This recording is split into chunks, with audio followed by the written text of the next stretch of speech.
All right. I think we made it back somehow.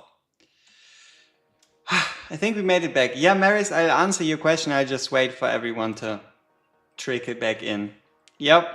So, interesting story. Yes, Frigid Flame is good, but it happens that in some runs, Magda gets hit through the wall by the spinny enemies, right?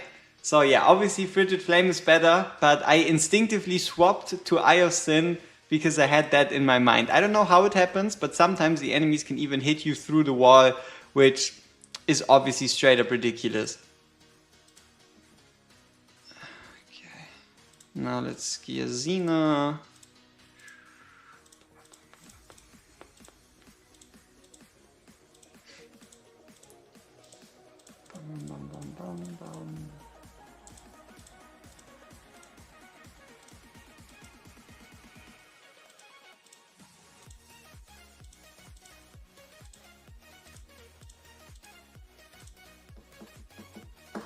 What's up? Child Collector 69. I don't know about this one, but hey, interesting name, my guy. Alright, I think we're so far ready. We just have to gear our supporting cast. And yeah, let's hope the people from last time do still trickle in. Man, this shit is frustrating as hell. Bang. Boom. Bam. Brock is ready. Sazje indeed. Wait, did I miss something? Why use Xena? Oh, we're just using her because we don't need as many units yet for stage 22. But we have to swap to pretty much Imrit for the last run, at least if we want to see it done first. So currently we're not using Imrit, but we'll have to swap to him, and we also have to bump up those awakenings. At least hopefully not yet. So we're pretty much going to be playing the Optimist strategy. The question is, how far is that going to take us? How far is that going to get us before we have to start start using crazy stuff. Okay, let's see. 10% attack speed.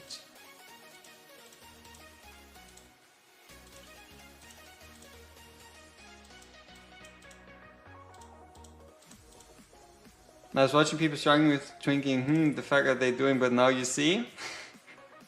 Yeah, it's gonna be a very, very approachable, very achievable clear. So for those of you that are back now, did it fix it? I hope so. So apparently we've been sending too much data. We've been sending too much data to the YouTube. Simply explained. Or better said, I just set the bitrate of the stream too high for what YouTube is comfortable with. Why ever that turned out to be an issue. But yeah, I guess that happens. Okay, we have all our supporting cars geared. I think we're ready.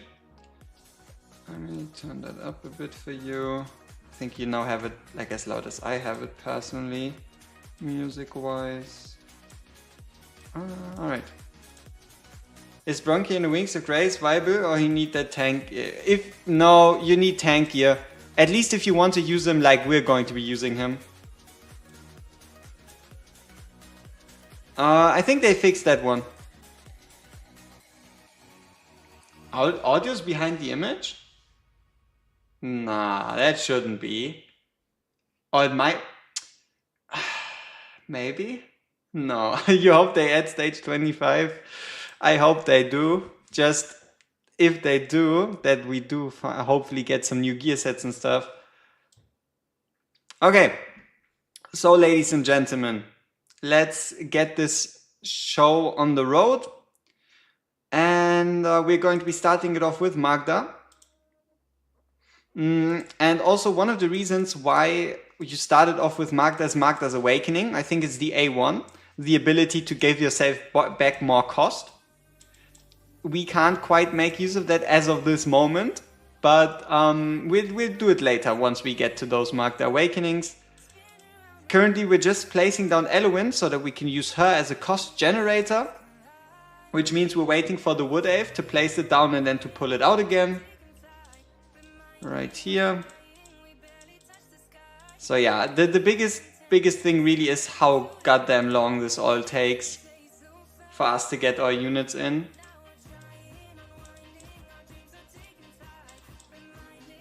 Alright.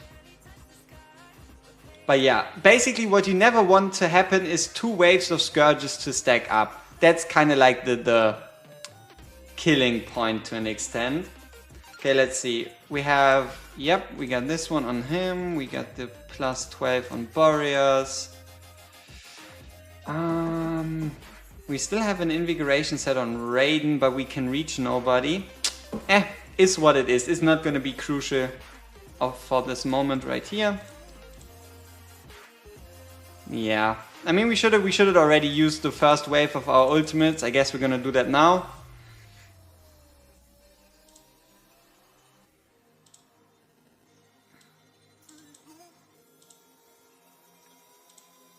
Alright.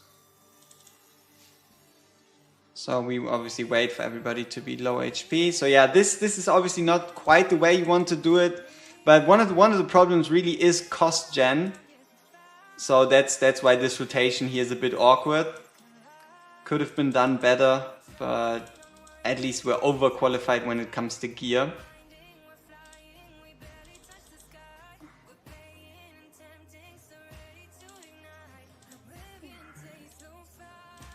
And honestly, as much as you would think that there's like specific ult rotations and whatnot, it always ends up being, okay, make sure you have your anti-heal up, so you kind of want Artemis up when Boreas isn't up, and Boreas up when Artemis isn't up. You're going to use the Vierna executes when the enemies are low HP, and you try to make sure that there isn't too many enemies bunching up. That's kind of this fight in a nutshell, honestly. We should remove Xena. But we're also kind of using her more for fun than for like real value. But yeah, this is the optimal formation when it comes to this fight. There's no better team you're going to be able to find. Obviously, Imrit instead of Xena, right? You think this is a lose? Alright.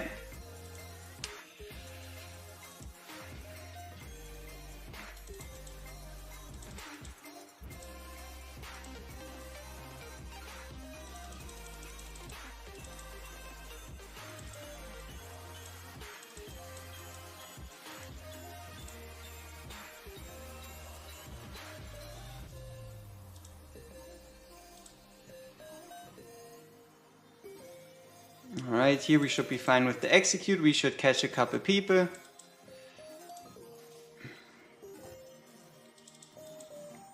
So one of the best things you can do is have a tank that is able to hold out in this wall, right? Like you can't quite see him, but we're actually blocking multiple enemies and the boss. And that's the reason why our wall obviously doesn't really take as much damage as you would be expecting with the amount of enemies and whatnot. Demi or Mori Lord skill, Morrigan, because it's easier to proc the 25% damage bonus, and you're never really going to get the full bonus of a Demi Lord skill, because there's times where enemies just don't die, you know? There really is times where they just refuse to die.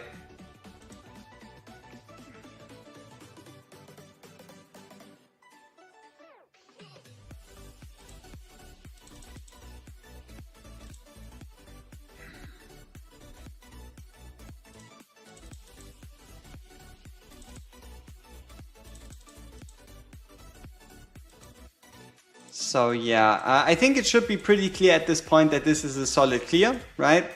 Obviously no awakenings, at least as of this moment, so we're still doing pretty fine, but especially starting from 23, you're not really going to get away without any awakenings. And what you might notice, interestingly enough, is that there is Who's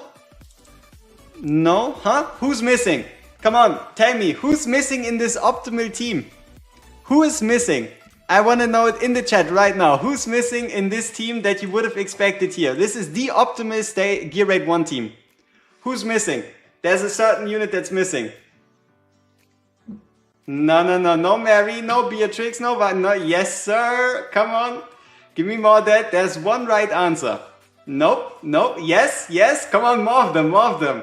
Let her feel the pain. You know, the hoops you have to jump through to make Ingrid work on 24 is crazy. No, this was 22. We have to up the awakenings for 24. Exactly. It is unbelievable, but you have to make your life so much harder when you use Ingrid that it's actually incredible. It's still possible to beat her with to beat 24 with her, but by no. At least we can still look at the numbers right here. I did forget to show them, huh? But here you go. No, this is the old numbers. Is it this one? Yes, right? Yeah, Xena. There you go. So 384, 330, 120, 70. Now on to stage 23. And we have to start trying for real, right?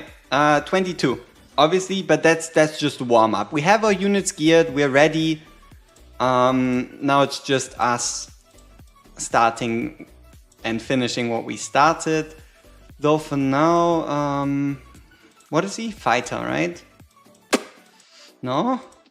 Oh yeah, he's obviously not of this faction. There we go. Alright, let me see. Is Infernal Raw set on fine on him? Yeah, I think so, right? I think we can just steal the gear from Xena. Should be fine. There we go. Or maybe we're just gonna upgrade a second Frigid Flame? Nah, it's not gonna be this critical.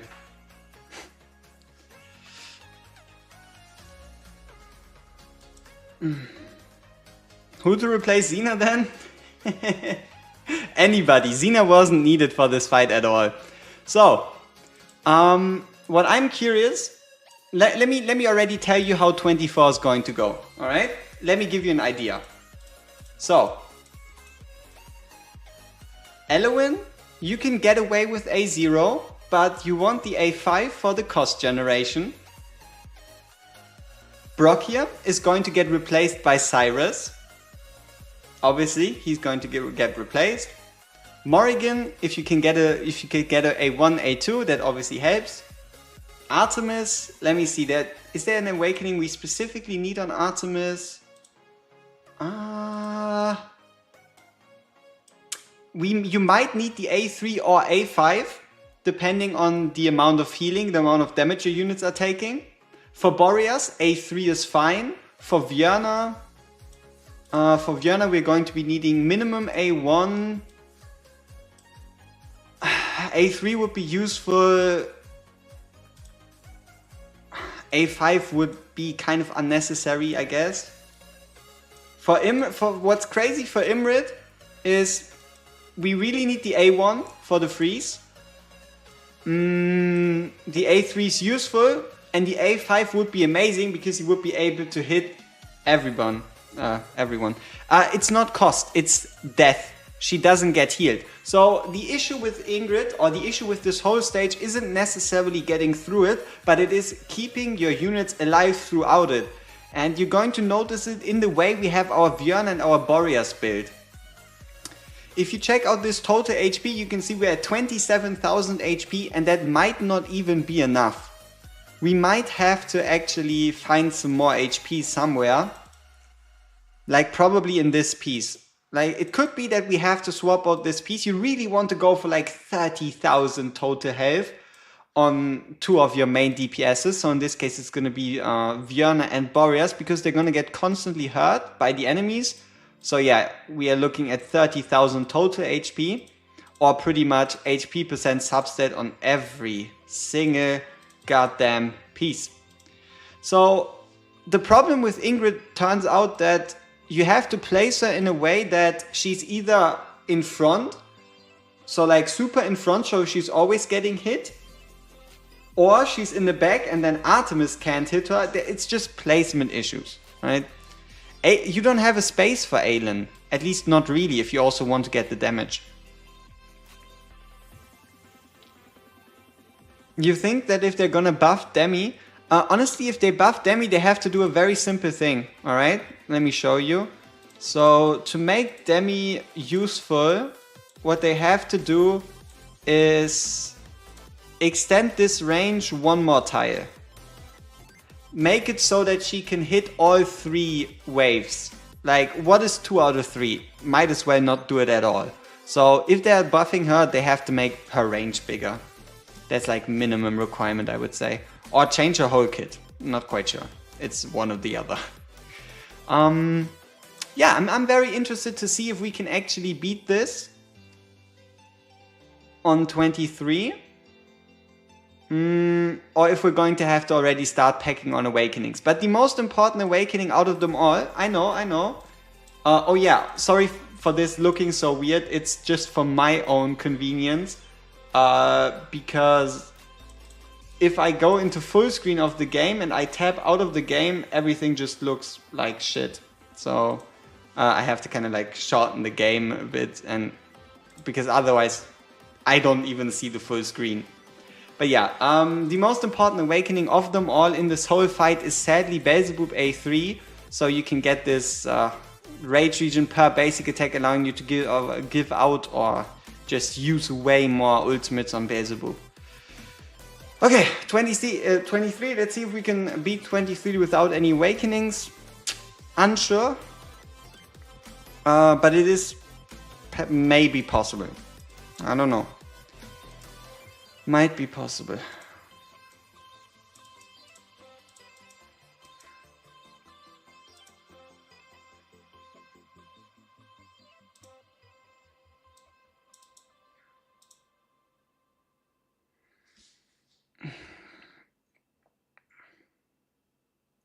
All right, 16.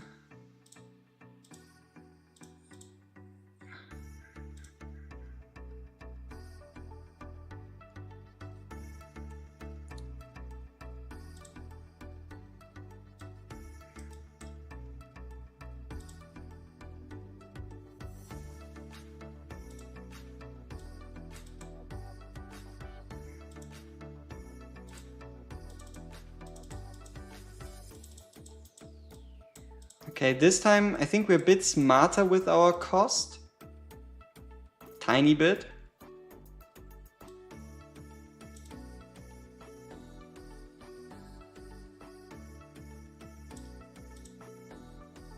Why is Raiden so expensive? Damn you, Raiden.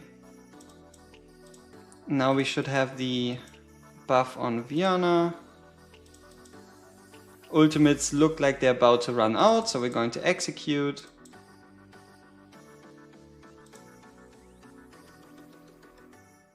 Yep.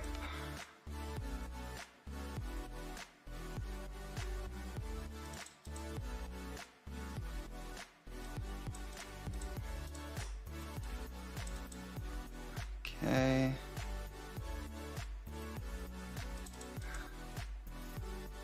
So far, so good. Let's trigger our ultimates. Get the pushback. And get Brock here in there. So we can alleviate some damage on the wall. Okay, so our rotation is definitely more solid than before. And here we can once again wait for all these ultimates to kind of cool down. For these enemies to get damage to their most. And then use the Vienna execute. Look at these massive executes, man. Okay. So we are looking quite ready for the last wave. We just have to make sure that nobody dies. You know what? Here we're actually going to attack so that we can get rid of these units early. It might seem a bit dumb, but that is really what kills you in the end. What kills you in the end is once you start losing one of your DPSs. So us using our ults here might seem like a bit of a waste, but it's honestly not going to be that bad. Yeah, Formation should be set. That guy's fine. Okay, enemies closing in. Can pop ultimate. For the totem, we have neither Artemis nor Boreas ready for the enter here, which is a bit unfortunate. Let's just make sure that nobody dies. And let's get this party started.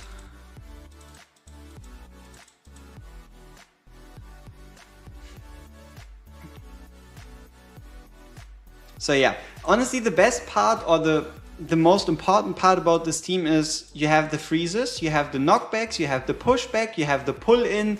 You pretty much do everything in your power to stop the enemies from having the time to focus on your wall. So that you're pulling them in, you're pushing them away, you're turning them around, you're freezing them, you're winter spiting them. You're pretty much doing anything to stop them from focusing on your wall. And again, Brock here very, very important in stopping 3 enemies as well as also the boss, hopefully. Sometimes boss walks past. It's a bit, it depends. And also, again, the point where it cracks is when your first DPS starts to fall. So that's the reason why we also Brianna executed there, so that we can get rid of the Scourges that are already in there.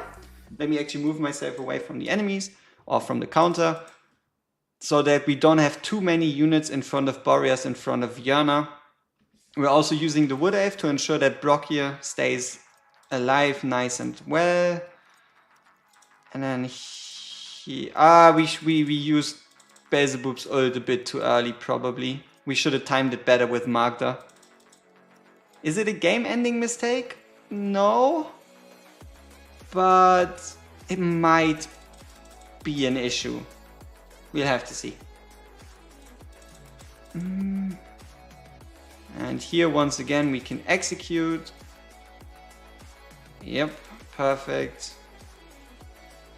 Yeah, and you can kind of see Brock here reaching the end of his usefulness to an extent.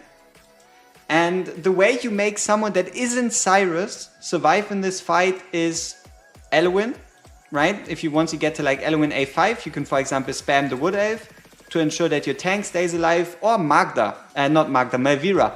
Melvira works actually surprisingly well, though Cyrus is still by far the most superior option you can pick here. Easy? Yeah, but that's because we're using the winning formula, you know? Now the real struggle is going to be 24, and the question is, how many awakenings are we going to need? Easy answer, quite a whole lot. Hard answer, how many specifically? Oh, you don't need Xena.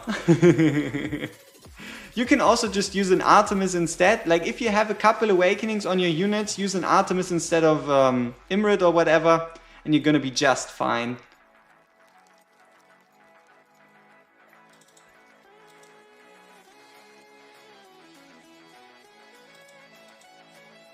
Alright.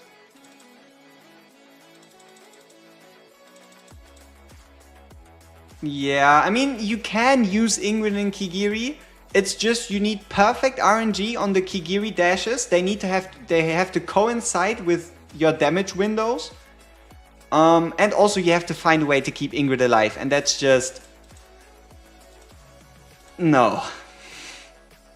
It isn't quite what you want to do. So yeah, there we go. 2 times in a row, back to back, we were able to one-shot these stages, but that's also because we were able to gear in a way that's meant to be geared.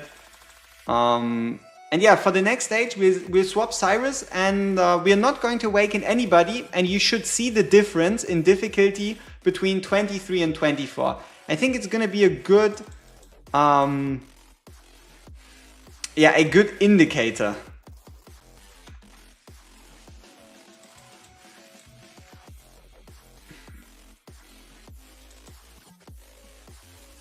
About the difficulty jump between 23 and 24.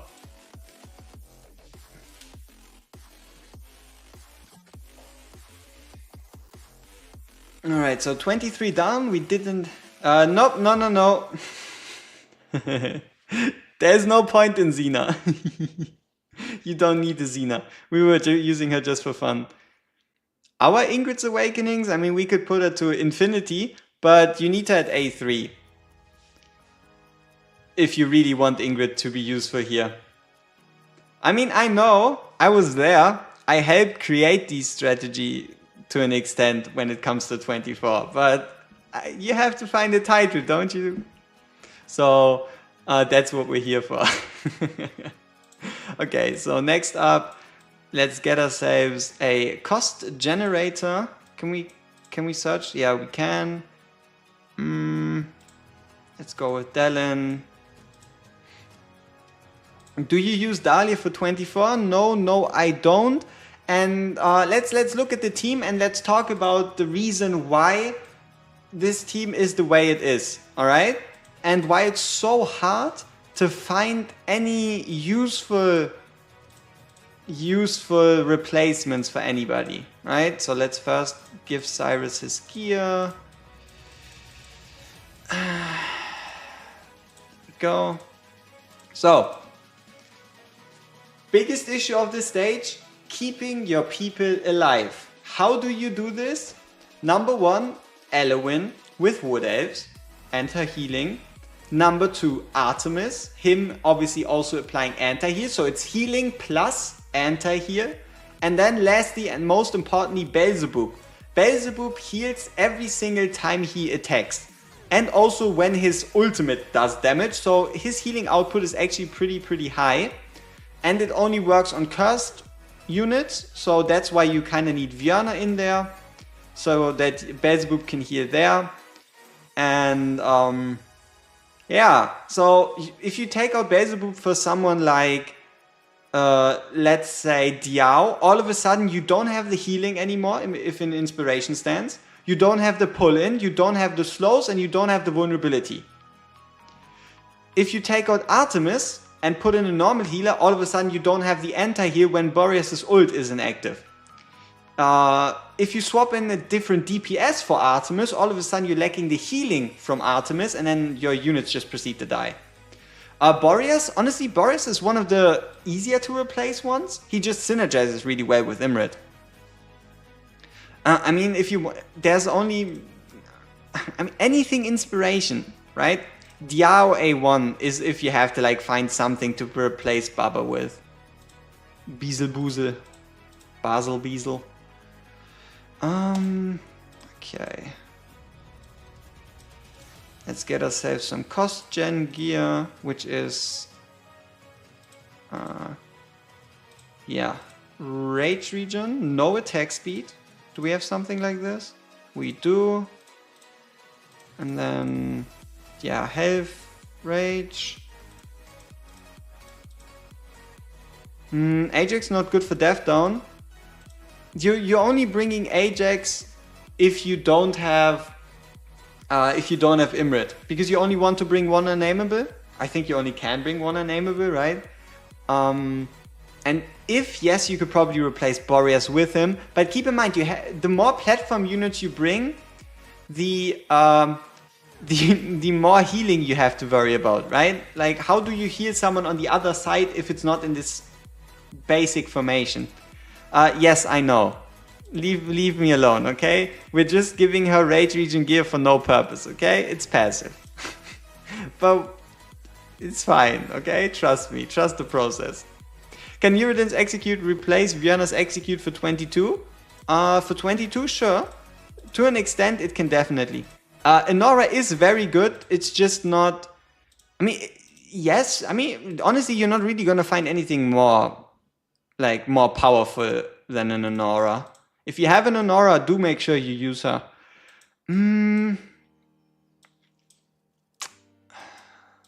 We could go for the lucky cost generator. Yeah, okay, we'll just leave her gearless. Okay, so you've seen how this team, obviously, for 22 without Imrit and Cyrus, and for 23 without Cyrus, was able to take on these stages one shot, pretty much no real trouble. Now look at this beautiful jump to 24. We're going to keep everything the same, no increased awakenings for now. And I just want you to have a look at it. I'm also very curious myself, because I'm not quite sure of the result. Oh, we should have given her Wings of Grace. I'm sorry. We should have given Wings of Grace instead of some weird ass Rage Region comp. Mental oversight. So here we go. We just pick some random pieces. You think it's possible with no Imrit, Boreas or Ingrid? Yes, it's plausible. You just have to find something sufficiently strong to replace the Imrit Boreas combo. The big issue there is who do you bring as a next ground fighter? Because you don't want to bring more platform units. If you're taking out Boreas, if you're taking out Imrit, you have to also bring in one platform unit, one ground unit. And out of all the ground units, there really isn't a whole lot of options. You can try Kigiri, especially once you have him A5. So Kigiri, possible. Uridin, not really. Ares also not really. Someone that works is Thelen. But for Thelen to have a true impact on 24, we're talking 24, right? You kinda need the A3. Because what it does is it adds in more crowd control where it pulls enemies towards the location. So Magda pushes back, Beelzebub pulls in, Thelen pulls in, and then Imrit, Boreas, whatever freezes. So yeah, but Thelen is kind of like the best option if you have him at A3.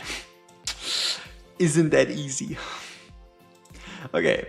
We got our Wings of Grace sets ready. Let's see how this goes. Yeah, Lubu also works. But the issue is Lubu's not in a faction, right? So Lubu's going to be factionless. But especially if you have a gear piece that increases stats, if you're factionless, then there might be a way there. Okay. Let me actually put the music a bit louder. I think it's fairly silent. I think this should be fine. Both for me and both for Jarl. Okay. We got our Dellen in. We got Magda in.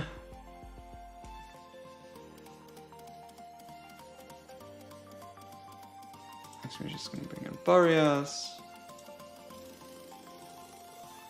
So Boreas obviously so that we can wait out the time here. Then Eluin. So currently we have Wings of Grace on Boreas. Wings of Grace on Magda.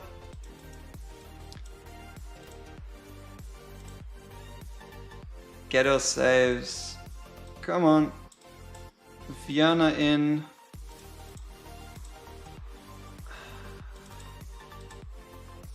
This might be too early, but I don't really want the anti-heal to go.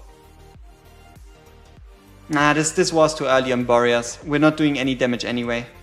Okay, so Magda in, Wings of Grace.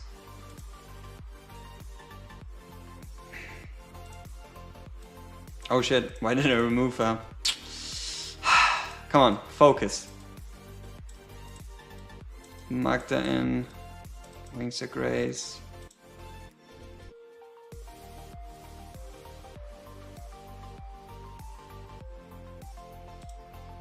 Boreas in.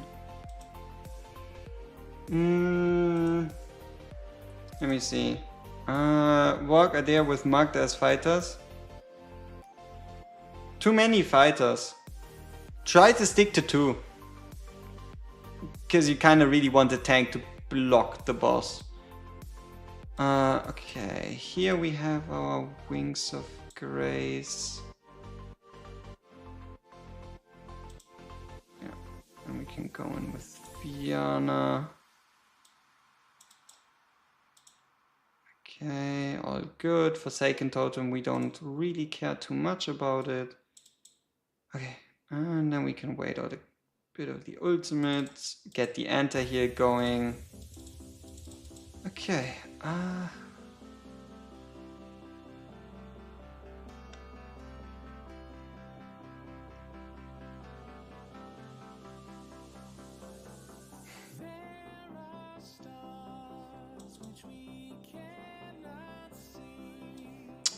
yeah, probably get him ready.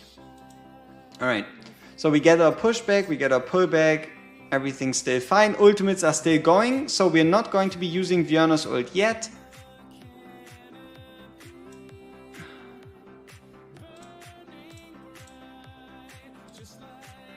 Ultimates are starting to run out, time to execute. Boreas ult runs out, time to start Artemis's. And here we can go with Imrit so we can get rid of these Scourges, or at least start to get rid of them. And also, what I want you to do is pay close attention to these two guys, alright? Pay close attention to the fluctuating health values of Boreas and Björn throughout this fight, especially towards the later phases, if we even make it there with the amount of awakenings we currently have.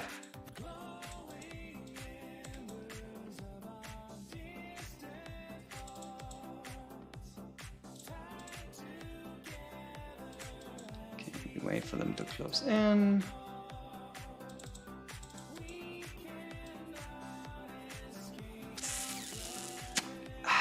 We already would have. No, it's not that many Scourges yet. I think we stay away from the wood elf for now.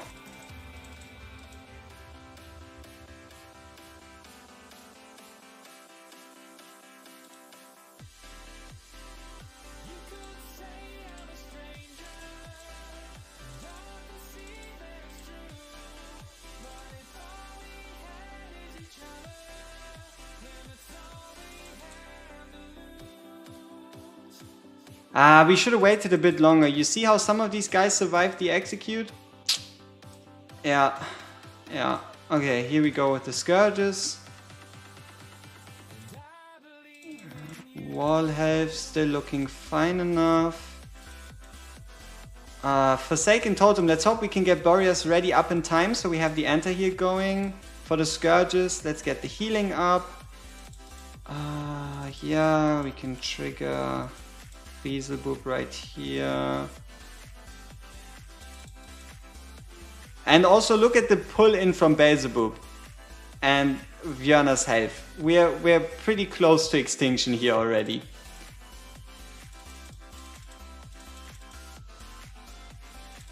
Okay, let's see. Forsaken Totem again. Hey, for the fact that we're using A0s only, we're making it somewhere.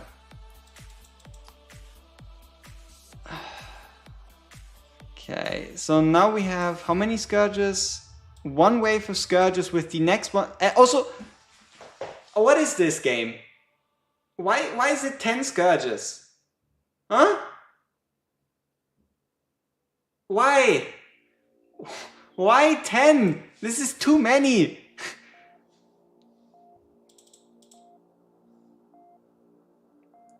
Is also one of the reason why, or is it 8? No, it's 9. See, these Scourges are so weird. Yeah, now we have 10 here, 5 on the other side. Sometimes it's 2 here, 3 on the other side, and then it's like 4 there, and then 6 there. I hate these Scourges. But yeah, it's an incredible amount of Scourges, and we now have 2 choices. We kill the Scourges before the next Scourges come in, or it's game over. It's that simple.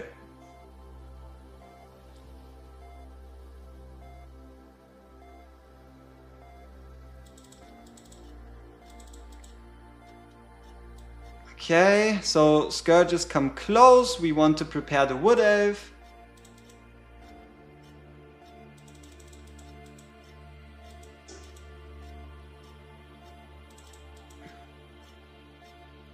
Forsaken Totem, extra anti-heal. Björn execute might get 1 or 2. Jesus, like one tick and our units are basically dead.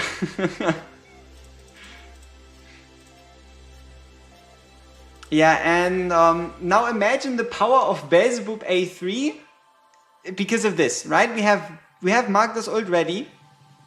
No inspiration though. So as strong as it is, we kinda don't want to use it.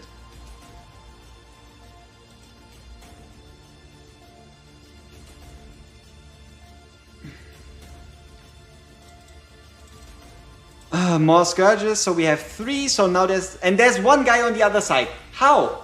How? He has 1, he has 3 guys, and there's only 1.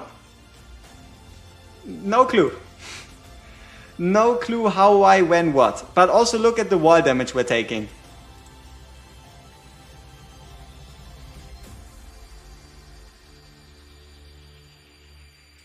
And this is kind of the point where you start losing your Ingreds, really. Vjörna, close to death, barely saved with the Wood Elf extra. Gone. Wood Elf was there. Wood Elf was there. Beelzebub was there. Artemis was there. Gone. Just gone. Yeah, sure.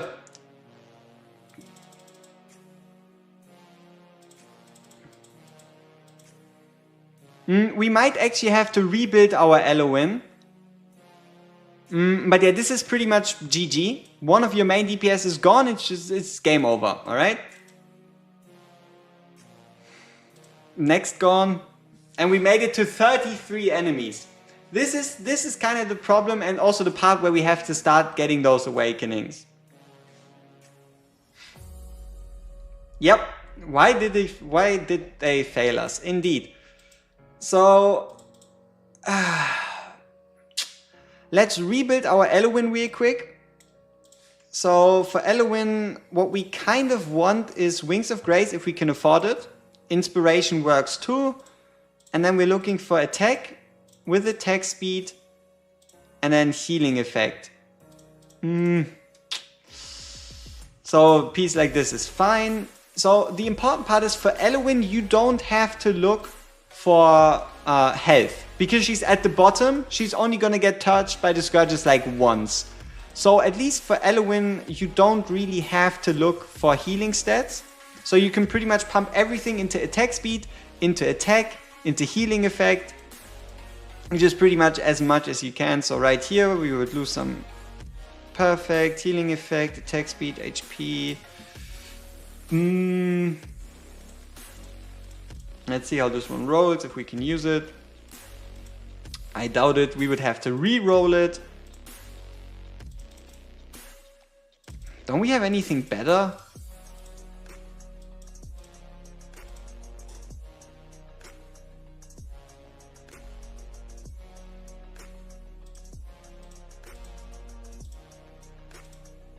Not really, huh? Damn it. I hope it doesn't come to us having to re-roll pieces just to get a useful healing stick.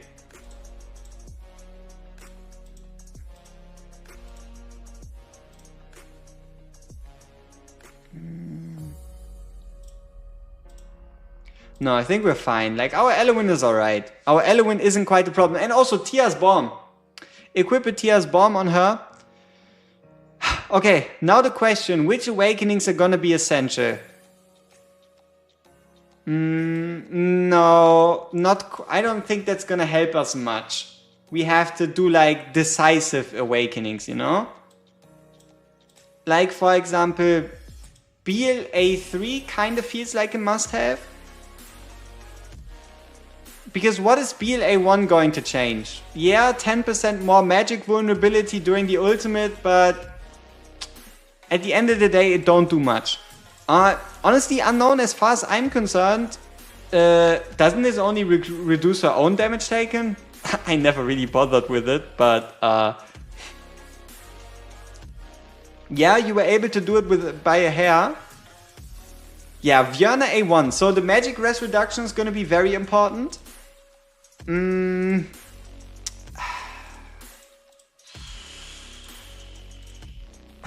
Okay, let's go with Vjörna A1 first. So Vjörna A1, Imrit A1, so we can get the freeze, the guaranteed freeze proc. So let's go with Imrit A1.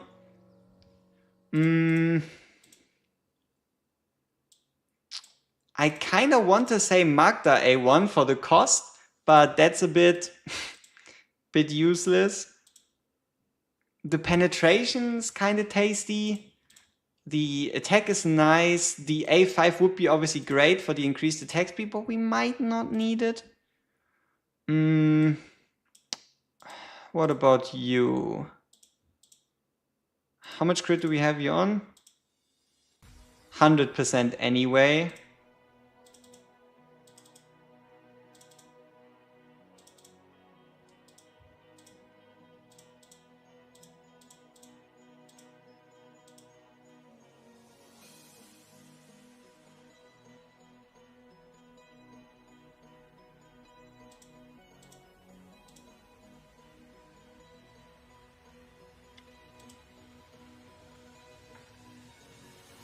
Yeah, no, it's not gonna change much. Boreas. Boreas A5 would obviously be nice. A3 kind of feels like a must-have. And this one, I mean, the chance of the hero's talent to trigger? No.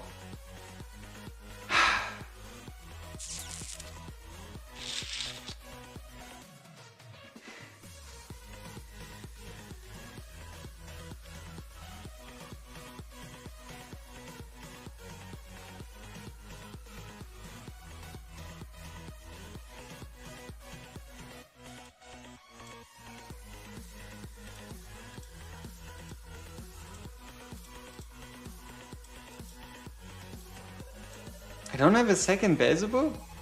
Oh, I do. Huh.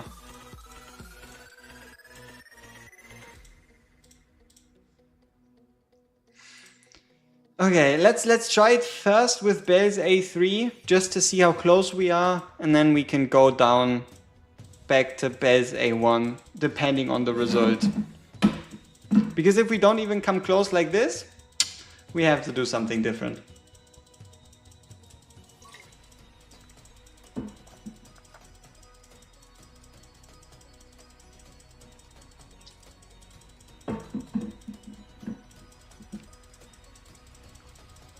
Gear Rate 3, I've been working on it, but it is frustrating. Like, I try to do it 0 awakenings, right?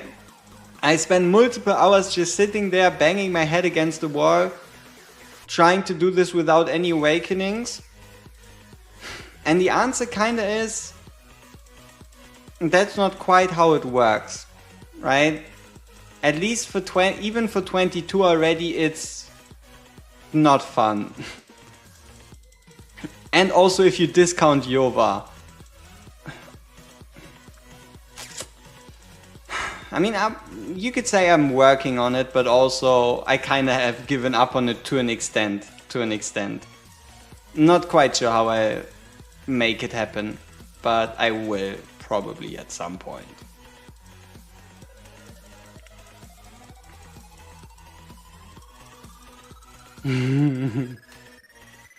Yeah.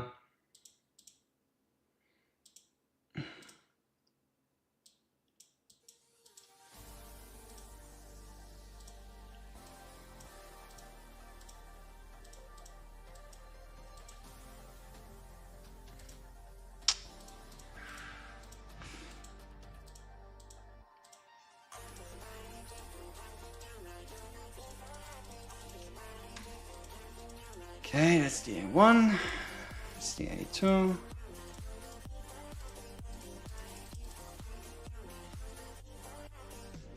And that's A3.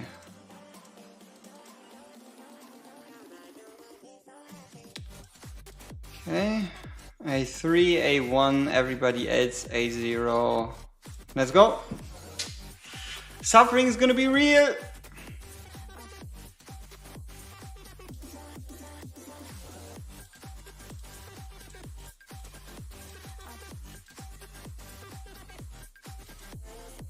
Whoops.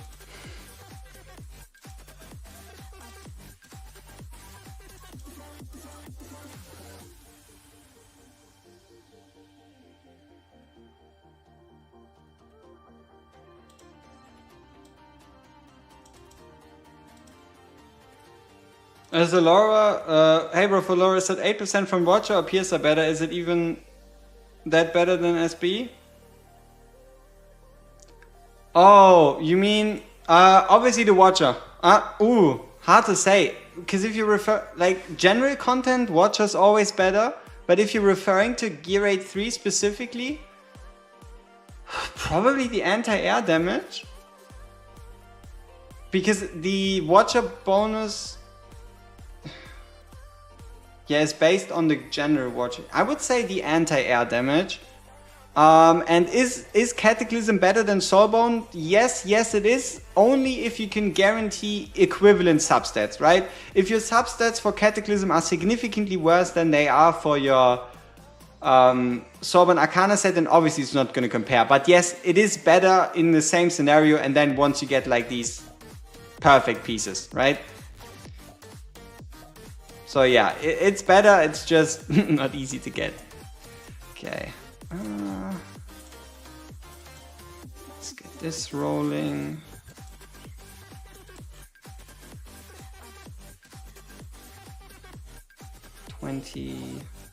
Swoop.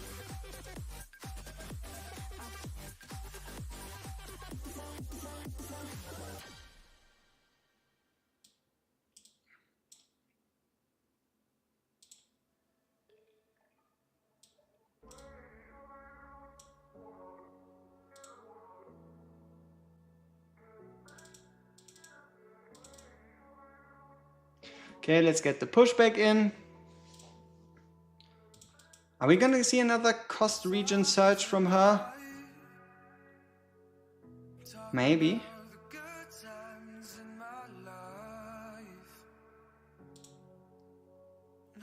Okay, Boreas starts to time out. Artemis can go.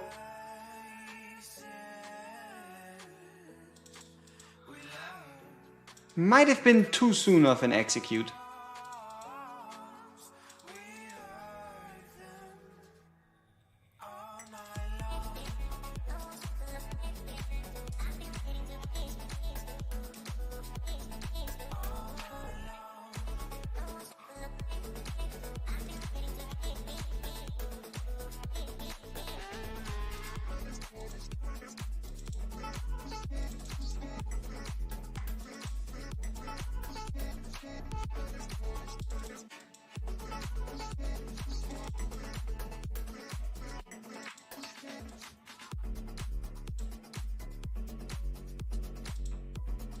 We probably went a bit too early with the Wood Elf. Or better said, also with our ultimates. Let's get that execute. Oh, nice! That was a huge execute. Huge execute right there. Obviously still a whole lot of people left. But next execute we should see some results.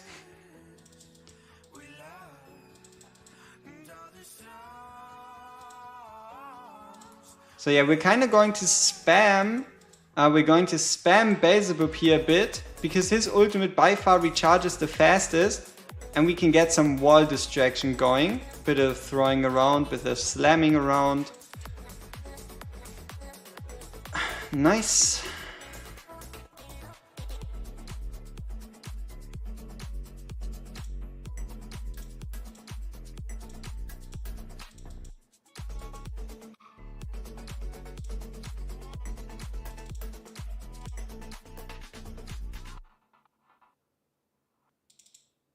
Yep, let's just ensure that they don't get healed up.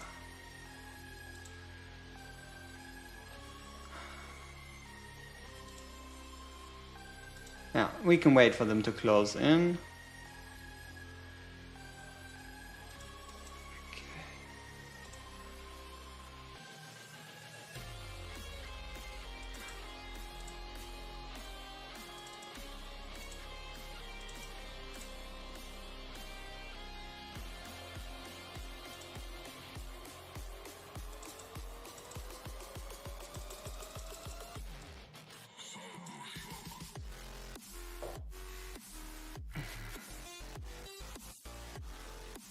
Let's try to hold that Vienna, execute, get the Wood Elf ready just in case.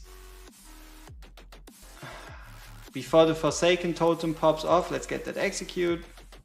Maybe we can eliminate someone.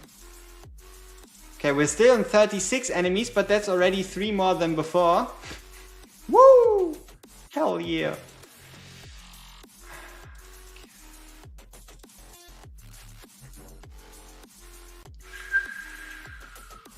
Oh, this is getting close. And we don't really have any like high fire ultimates to get rid of these scourges, so... Yeah, we're probably gonna lose someone, which means we're gonna lose the run.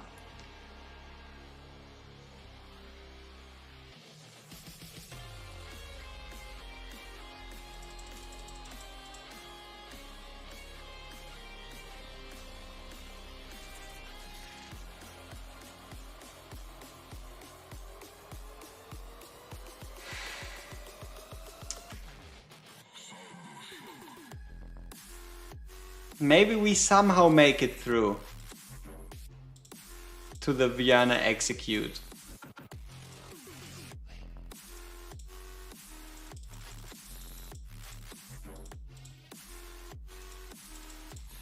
Okay. Gee, fucking close. Okay, we can get the pushback. But yeah, wall health. Too many people still alive. Not good. Not good.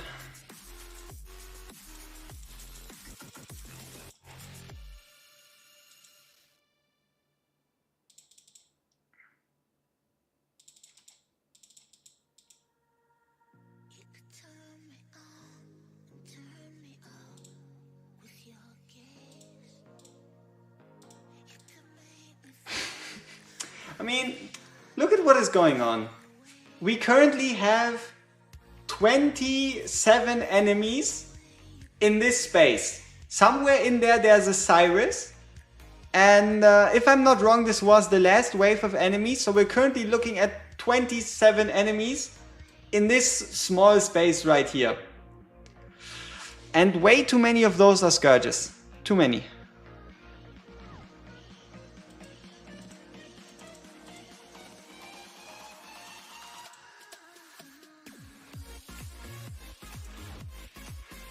Oh yeah, and also you see the boss made it past Cyrus. Because I think with the pushback or whatever, what ended up happening is, yeah, see, he's blocking 3 and the boss just, yeah, boss is attacking the wall, so we're probably gonna lose. Ah, it's not even all of them. There's more. Nice.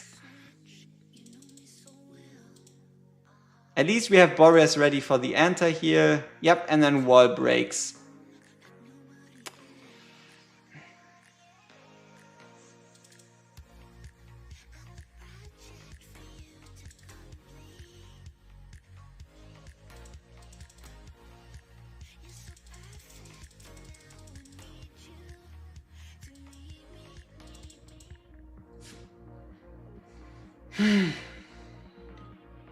Let's look at the full damage numbers.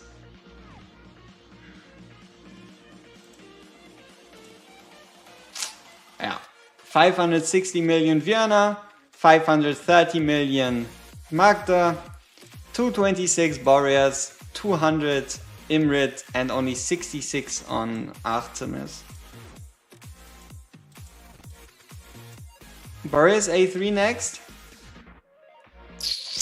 Probably Vienna A3.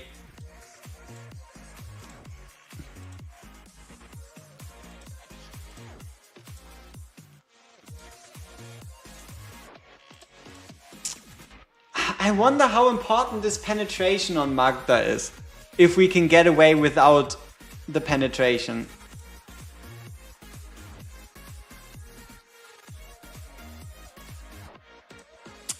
And also it's so hard to say what is considered her range. Maybe they count Cyrus skeletons dying as allies dying in her range. Because you'll never really see if she truly attacked however many she then ends up attacking.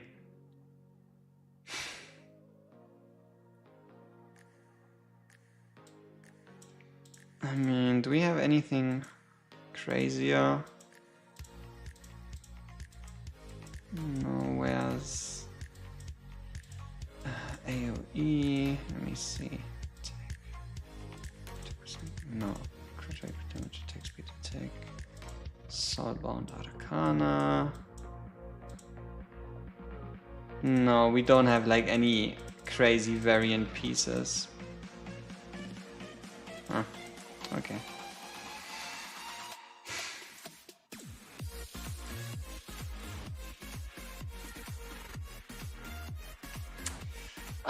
This Winter Spite upgrade would be somewhat helpful for solo stacking the Winter Spites with Imrit.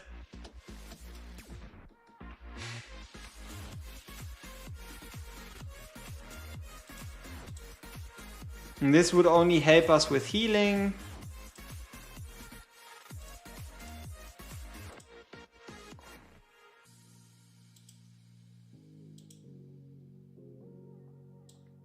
This would be an obvious choice, right? Just flat out increasing the AoE damage of all our faction members if we go to Morrigan A2. Same is true for Cyrus. If we go to Cyrus A2, where we get the penetration increase.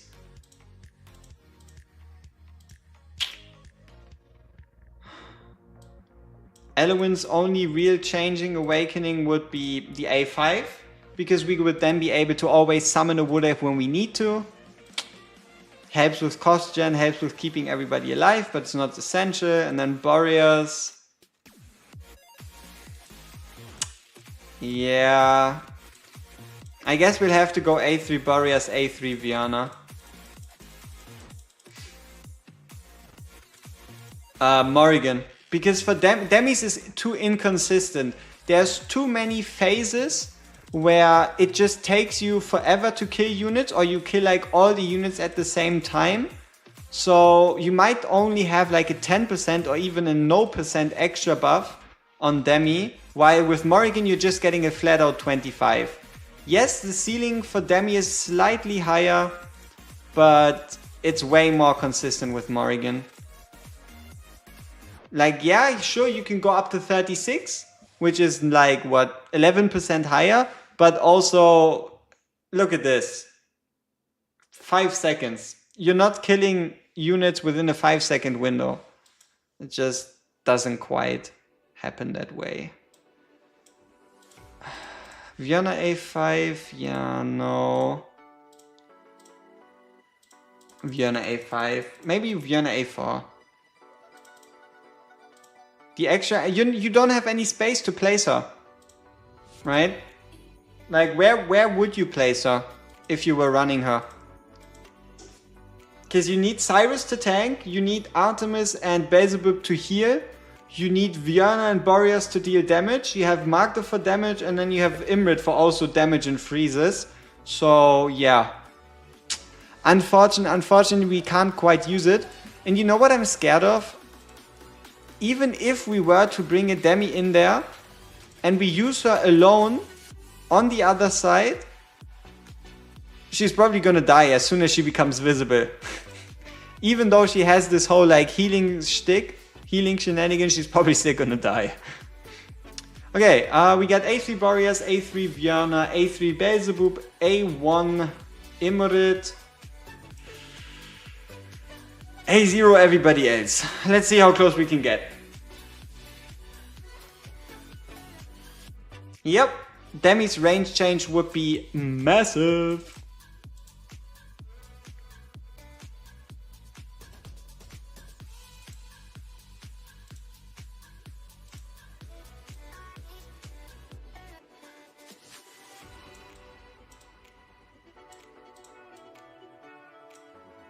And this time we're gonna do it a bit differently, slightly differently, so we can use Morrigan's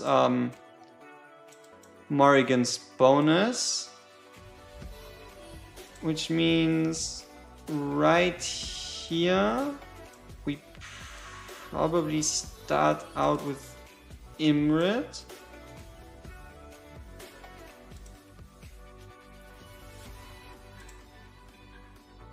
And then follow that up with Vienna. Come on. Wood Elf, Cell. Morrigan for Imrit. Beelzebub.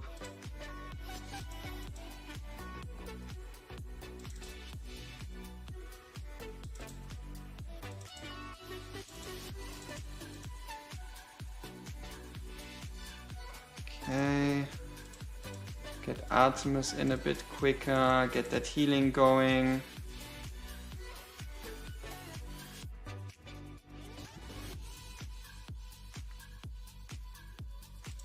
Okay, nice. Ooh, 4 million execute, not bad. Time to get Artemis going, get that healing Wood Elf in. Sell it. And tank time. Okay.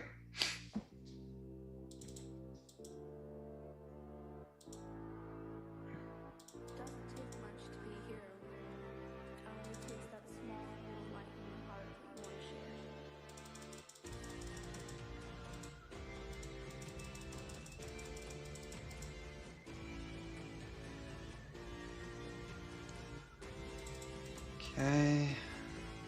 Beelzebub ult still active for now. Let's get that pushback. Forsaken Totem. Execute. Decent. Maybe a bit worse than last time. But there's a lot of RNG to how the units go. No, it's the damage Bone Shield itself does. You see how she applies this Bone Shield, this Bone Circle to Cyrus?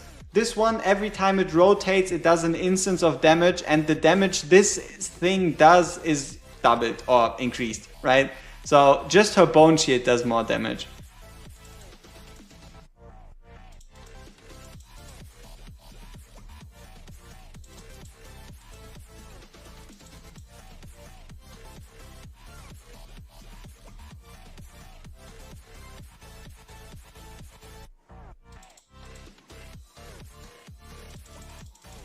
Okay, time to get rid of these Scourges.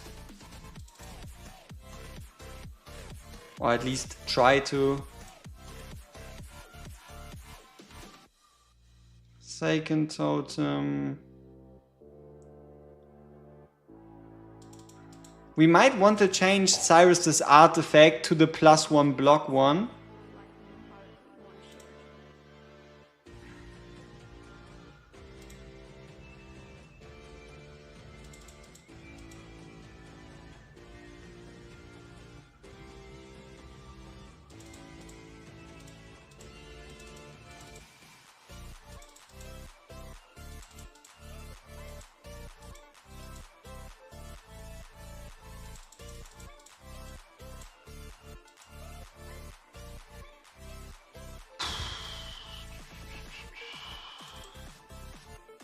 Okay, every ult is still active. Let's get that execute out there. Maybe catch someone? No, we got exactly nobody with the execute. Not good. And also the boss is now attacking the wall. You see this 22k number? Yeah. Bad sign, bad sign.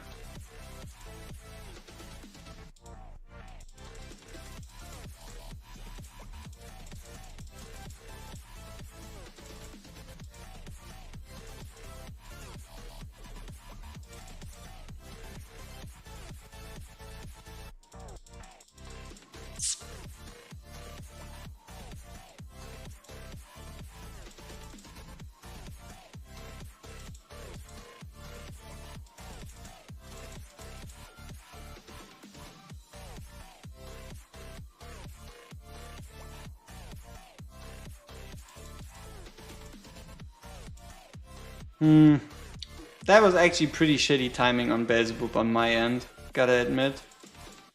Could have been done way better. And there we go, Boris is dead and there wasn't anything we could really do.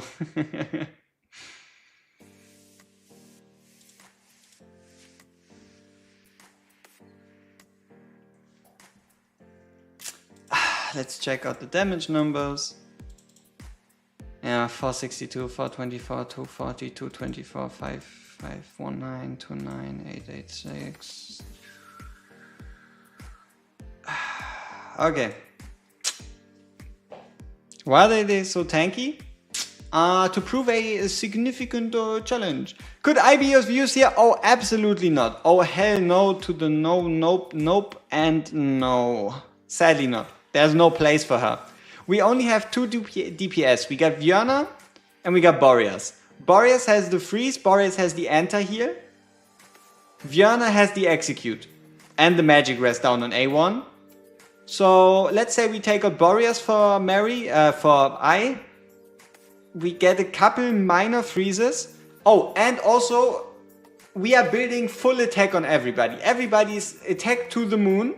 So what would end up happening is the base stats. The base stats of I just aren't high enough. You can crank her with as much attack as you want. You're never gonna reach a point where she's gonna truly do any meaningful damage. Poor Karmit completely outclassed. He needs, what Karmit needs is a exclusive gear as good as Björna's. Karmit's is alright, but Björna's is crazy. No, Ingrid dies. She's too hard to keep alive. Ingrid just kind of ends up dying. And also we would need at minimum A3, probably A5, for her to truly stand a chance here.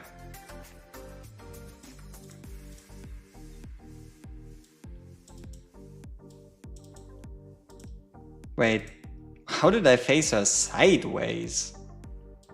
Okay.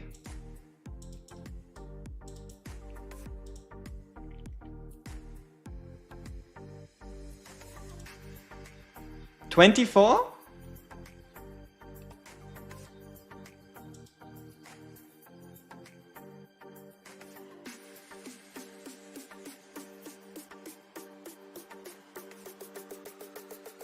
$23, yes, exactly. 23 is fine, 24 is where Ingrid just starts dying.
But yeah, look at this whole pulling around, pushing in, pushing back.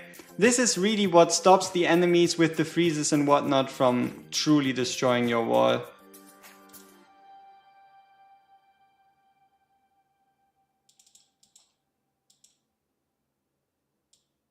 Perfect.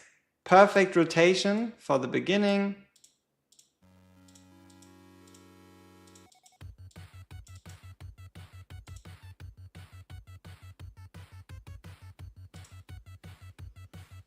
Maybe even too perfect with Cyrus. Imrit replacement. Thelin A3.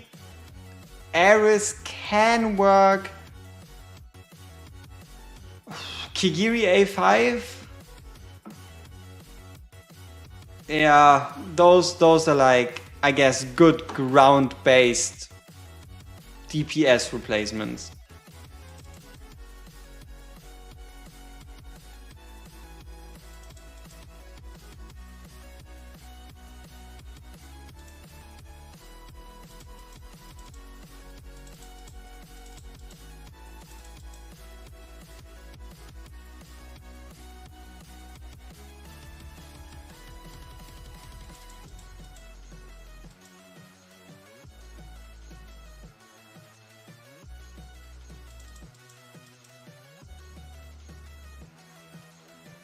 Alright, this should lead to a satisfying execute.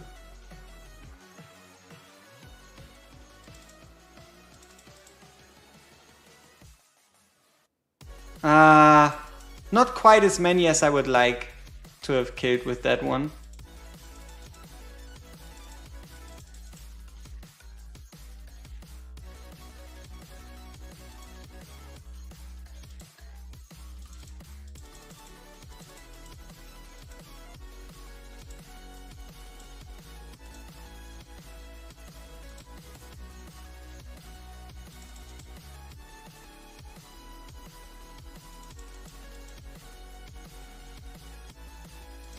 Yep, it's just the buff, right? I mean, they knew what they were doing once they buffed him. They knew they wanted to bring in Gear Rate 3, 22, 23, 24, and they knew that they wanted to change AoE Arena, right? And they also knew that they wanted to bring in Kriya Boss. So how do you make Beelzebub viable for Kriya Boss, AoE Arena, and Gear Rate 124?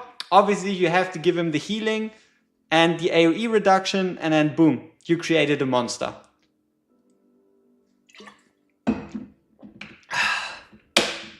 All right.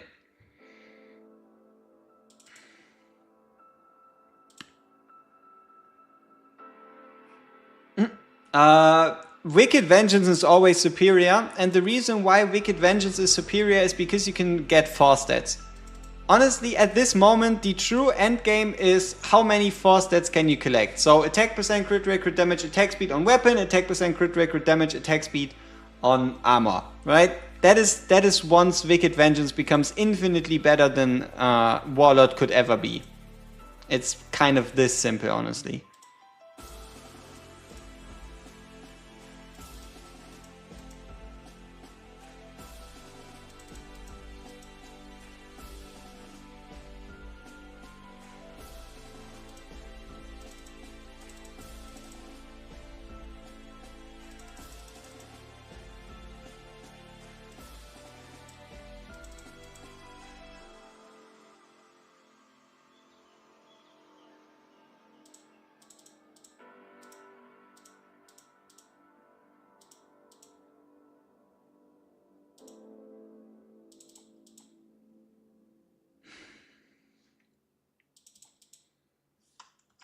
"35 enemies still.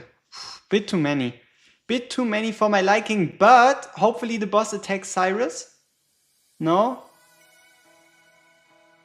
Yeah, boss is again on the wall. I think this kind of game over. We really have to give Cyrus the extra block artifact.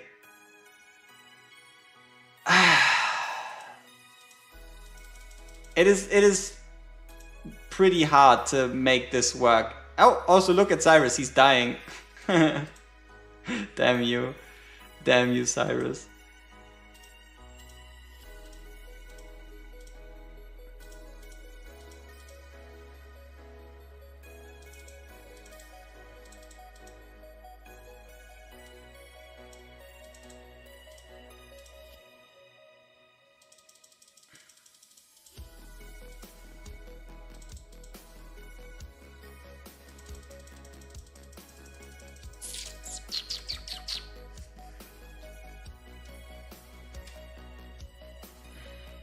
Yeah, let's see, 42. Ah.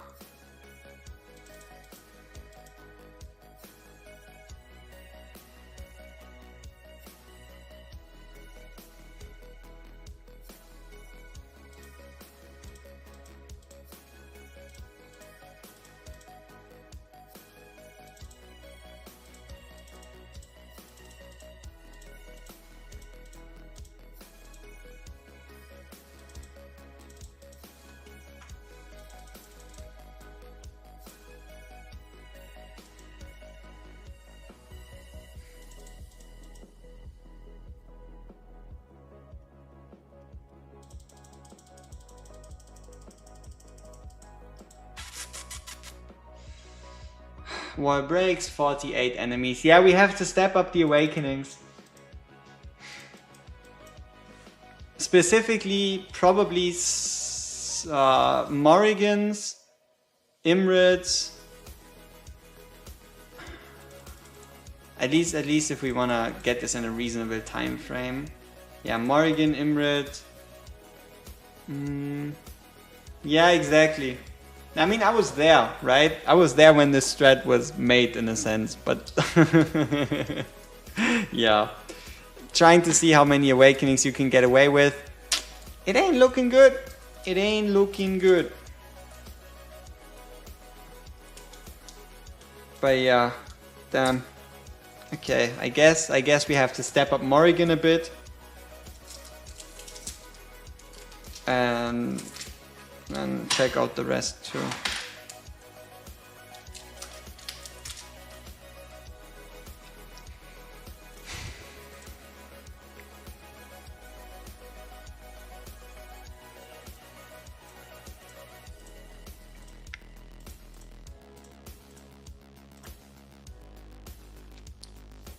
Alright, now 2% damage increase to everybody.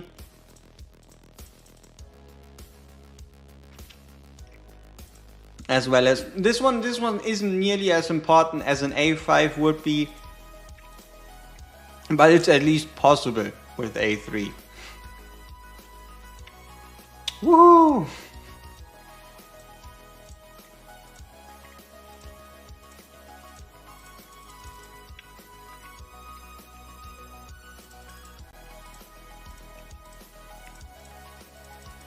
Alright, 5% more AoE damage for Viana and Magda.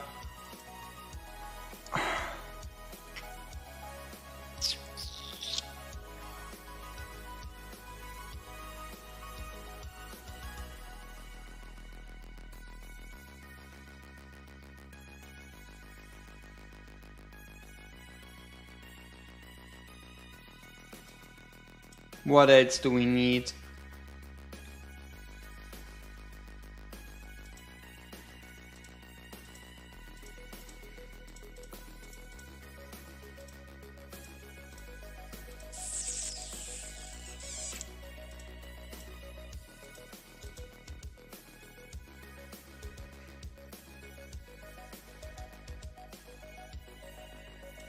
Okay.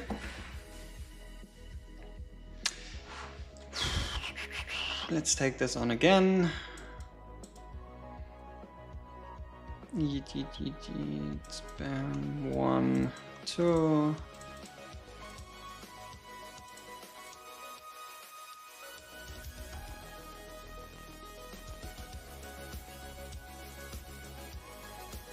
Oh, whoops. Did not mean to remove her again.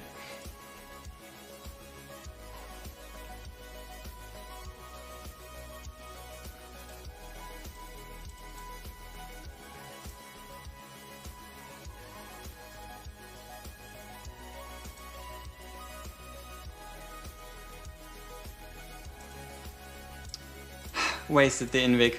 I'm slacking. I'm sorry. Okay. Boom. Bada bing.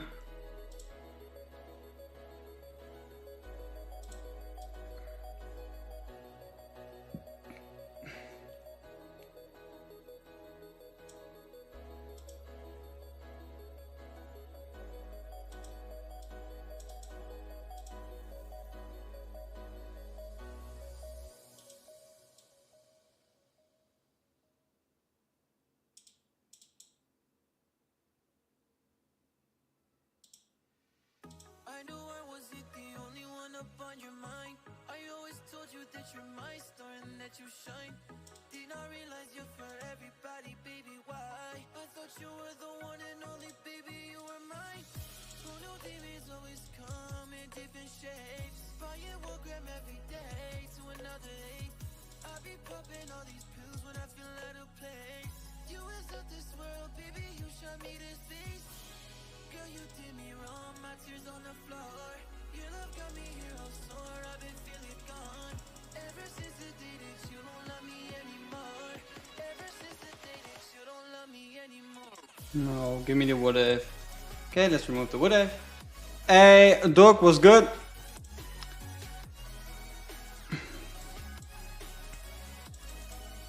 Alright. Execute going well enough.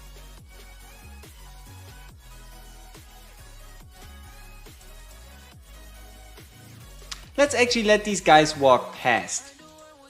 So that we can use... we didn't swap Cyrus's artifact. Frustration.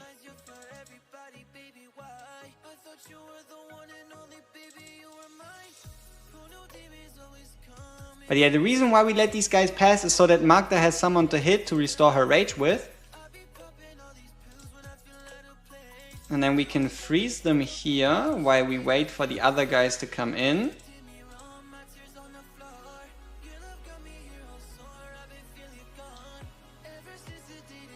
Yeah.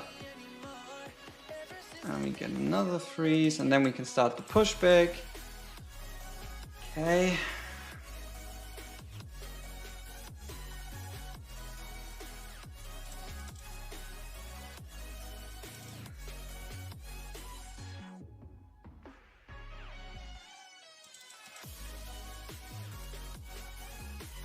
Nice execute. This one's a good one.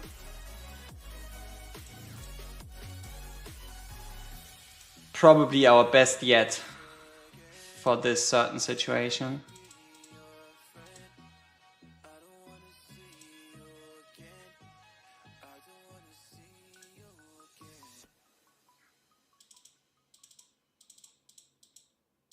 Okay, let's keep the big ones.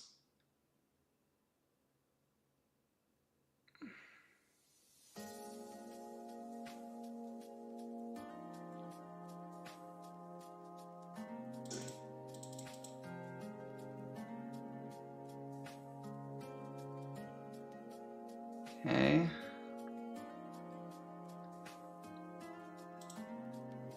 Units closing in. Forsaken Totem.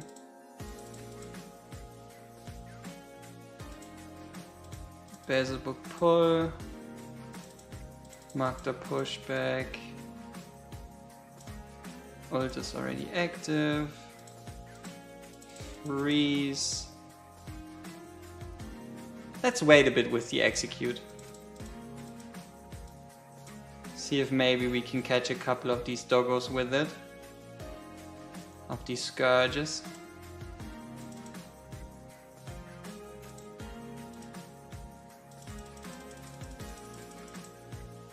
Get that enter here going.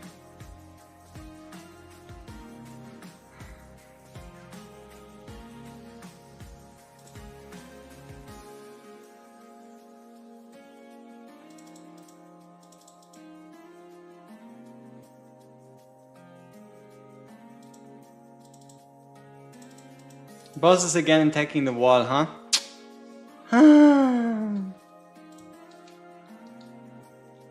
Can Honora replace?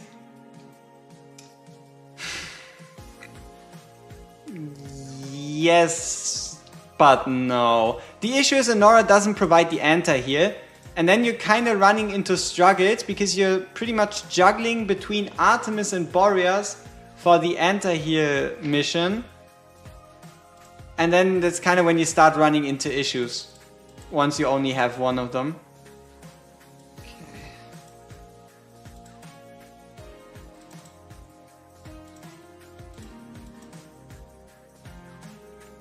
Okay, we have 45 enemies deep.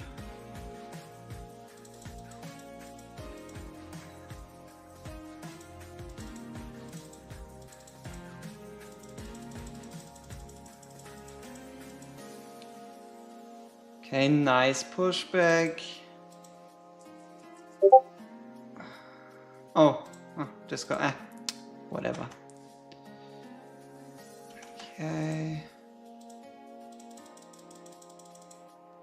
Good, let's get one of those executes, hopefully with a nice result. Get some healing. Bring in the freeze.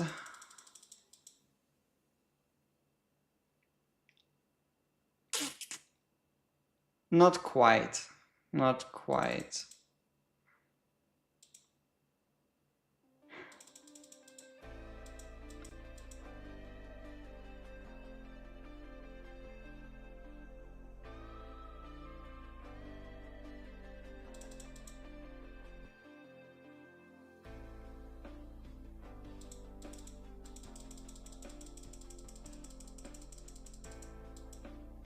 Yeah, no.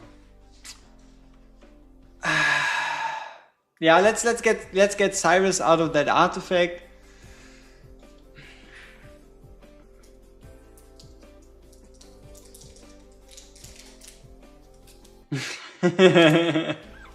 Yeah, and see, my hope always was when we get 22, 23, 24 is that yes, 22 might be a struggle for those of you that have like barely cleared 21, but then those that have already been farming 21 to be able to beat 22 and then get the tools to beat 23 and 24 from 22. Like for example, a new gear set, new artifact, new gear slot, something like this, right? It just makes sense. Once you beat 21, you're fine, you've done it, you beat 22, you get the tools to be able to challenge 23 and 24. Didn't happen. What am I to do?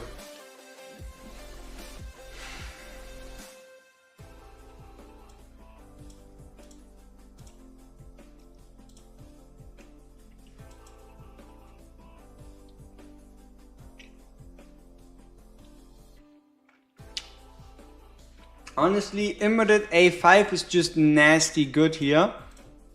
Because you can get the freeze from the A1 on every lane if you get him to A5.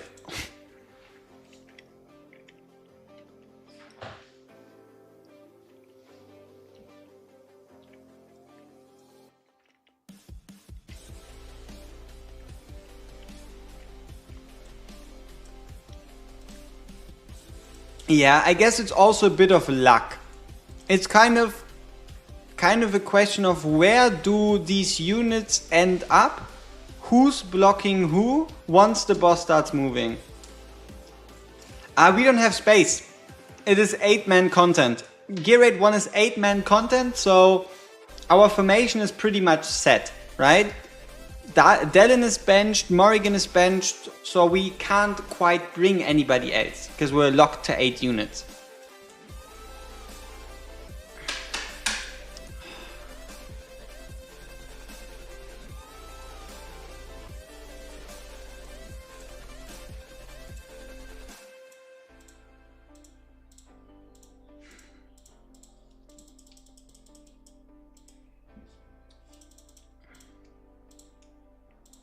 We did. Thanks for the reminder though. Yeah, honestly, Lycia is great. For 22 and 23, Lycia is great. If you build him in attack speed with a Rage Region artifact and Rage Region substats, you're going to be able to use Lycia's ultimate every single time the anti-heal comes up. So he by himself can provide 100% anti-heal uptime, which is like the biggest selling point.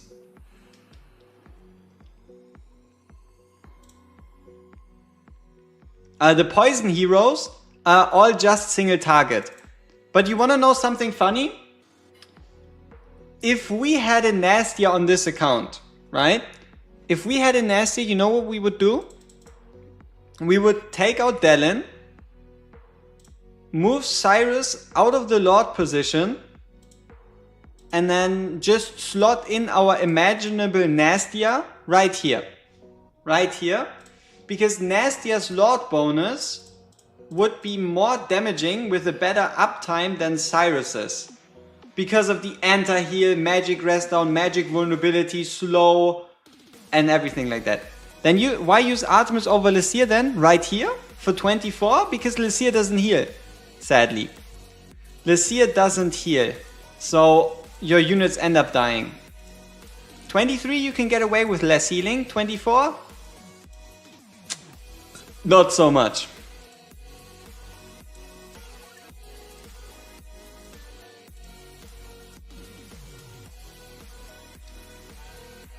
Muric buff on Magda?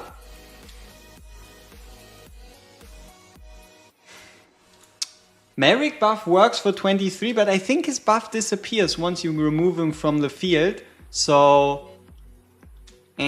Dahlia still viable? The only one you would replace would be probably Viana. So it would be Vjörner out for Dahlia, but Vjörner's just too strong once you have an exclusive piece of gear. But why don't you use A1 Magda? Yeah, that tiny bit of cost would certainly help, but I don't know, it's just a bit of remaining pride or something like that, you know? I want to keep it as few awakenings as possible, but obviously we're already way past that, right? We got A2 Morrigan, we got A2 Cyrus, we got A3 Ymrid. We're already way past the point where this is useful. I don't know. I just refuse to do it. We might have to do it later. If this continues being a roadblock.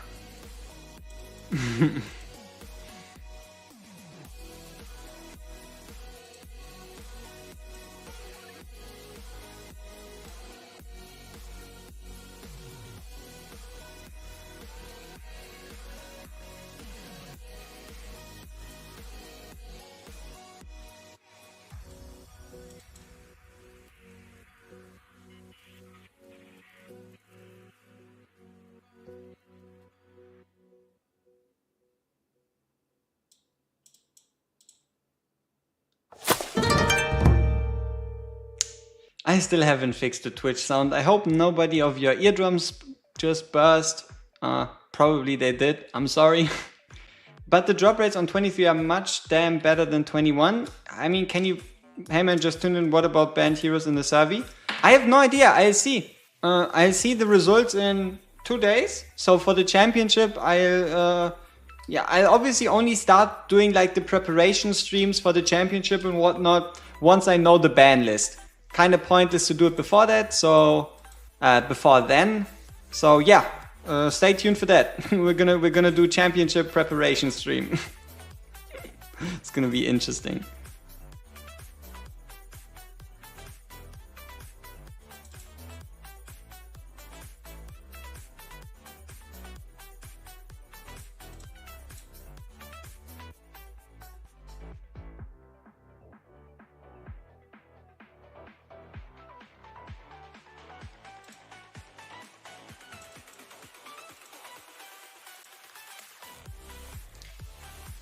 We can do that order better.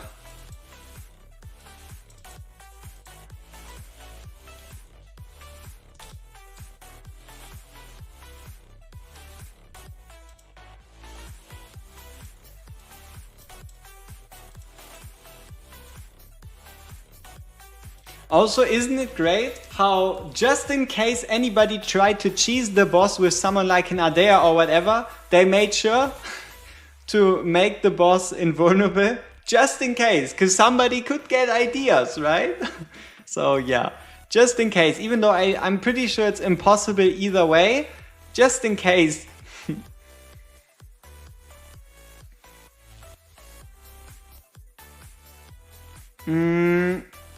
The issue is the amount of tiles. So we have a fixed amount of tiles. We can only bring 5, right? We can only bring 5 platform tiles because there's no way you're keeping anyone relevant up on this very little tile right there.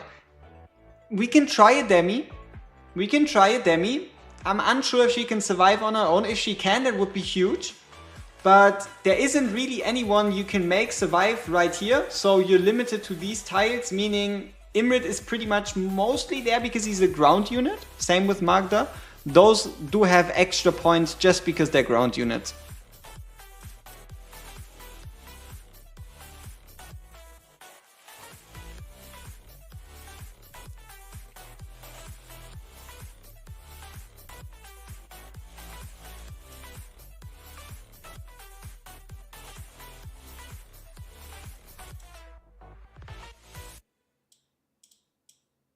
Anybody else to be used instead?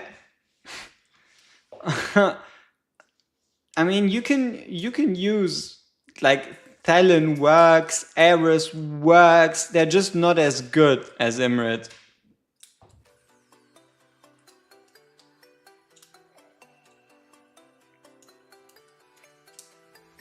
So yeah, any other ground unit that does AoE damage, preferably magic damage. right? I think you can sing. I think you can think of a couple of characters already, but yeah, Ares, Thelen,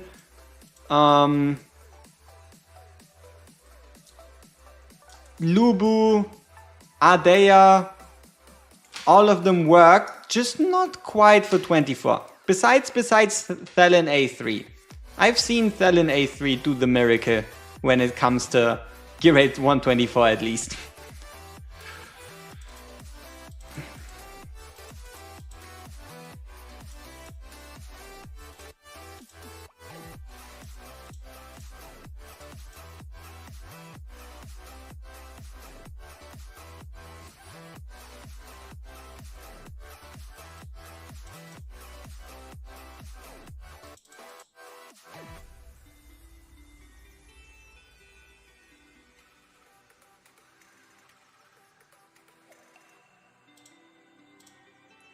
Okay, let's let these scourges walk in again.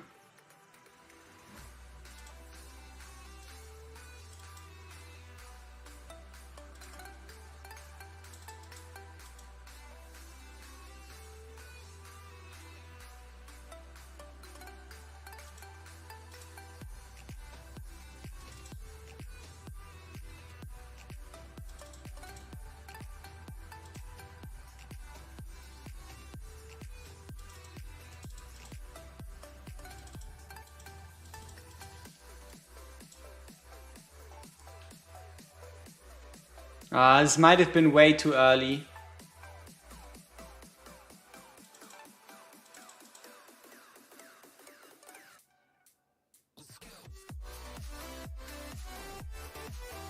Yeah.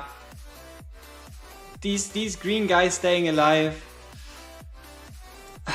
Not the best timing ever.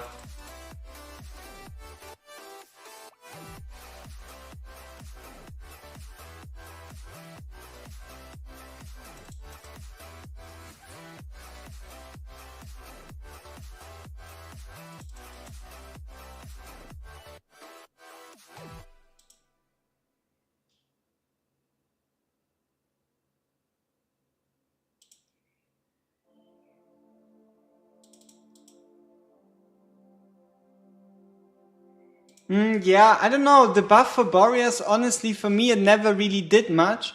What I like more is the knockback of Magda hitting everybody, right? I guess it's to an extent preferential, but I feel like it's better to get the knockback on everybody, as well as obviously also the ult hits from Magda on all lanes. Do you know something about Lady A and if they're going to make her more accessible? Actually, I do. Actually, I do.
So the auto battle malfunction thing was obviously already resolved, but there you go. This is at least currently the most up-to-date information I can give you.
Ah, 34 enemies. That's alright. Are we blocking the boss? With Cyrus? Maybe? Probably not, huh?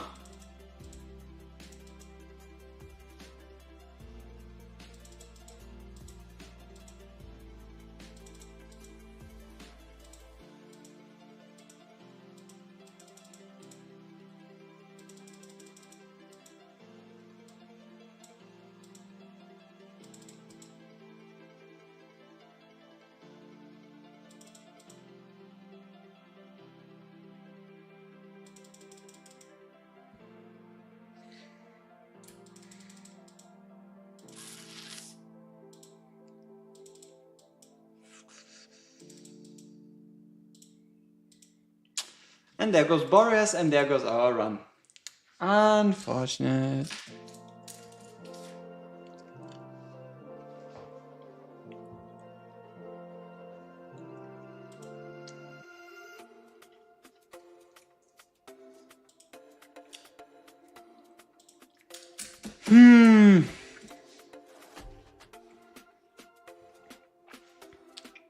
What else could we change?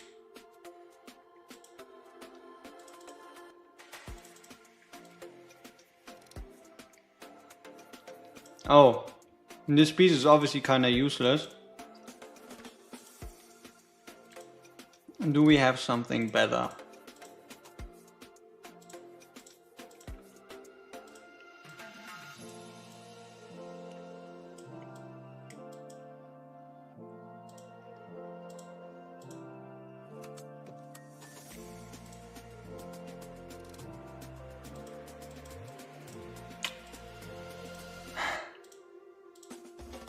Let's get up a second. You know what I mean, right? Frigid Flame. Let's upgrade a second Frigid Flame. Yeah, try so. Hey, if you get any success, let me know. We have to. We have to. Otherwise, it's not even... See, technically all our heroes are using 4-stat gear, but... You know, at this point, with the way current content is going... I'm not even looking in the right spot. Alright, so with the way current content is going, I would argue that a piece that has attack percent, crit rate, crit damage, HP percent is already also considered a 4-stat. It's not attack flat, it's not rage regen, but with the way current content is going, it's even more valuable to have these pieces that also have HP percent as a substat. And if you go by that logic, then at this moment we're using only 4 stats. Having fun? Absolutely. We kind of started early and we were able to beat 22 and 23 no awakenings, no Cyrus. 24, we've already gotten a couple awakenings, but we still have a few to give. There's still a few we can make, a few awakenings we can do, but we're still holding back. Twice? More. More.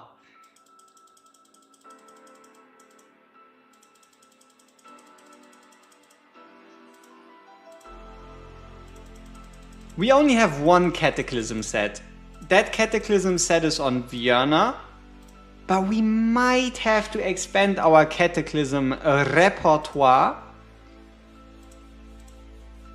Let's see if we could even do with the current gear we have at the moment.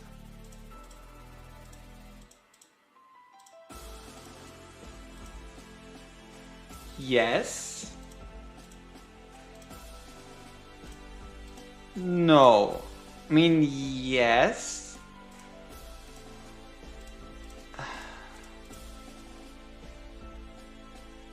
Unlucky.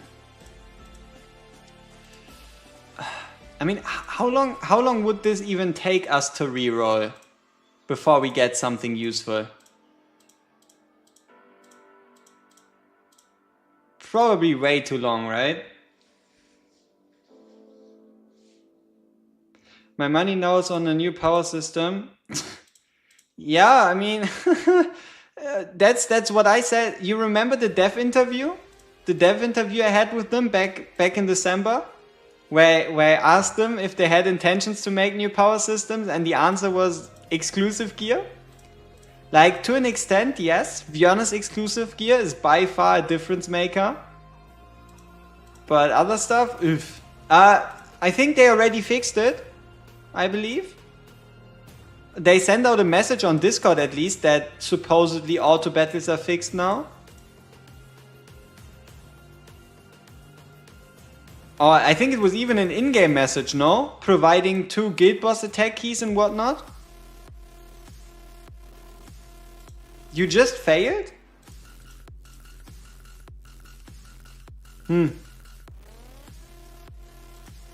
Huh.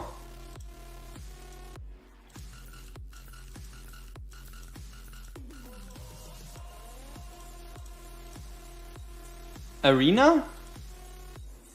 I don't know, Arena... It depends. Is it Diao again doing some madness?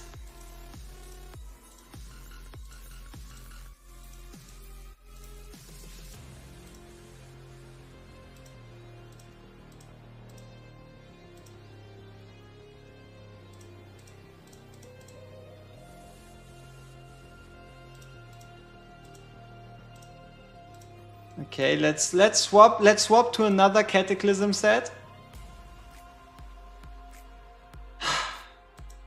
Attack percent, crit record damage, attack speed, attack.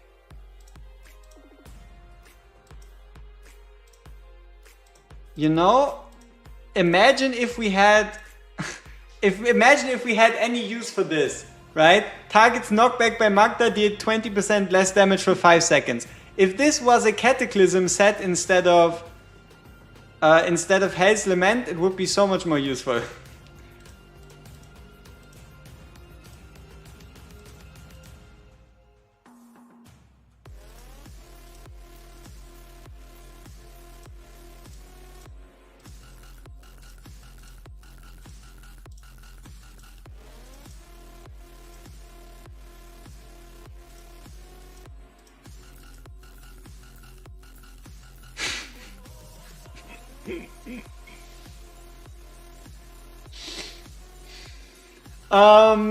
Let me know. Do you think using this piece is a bit much?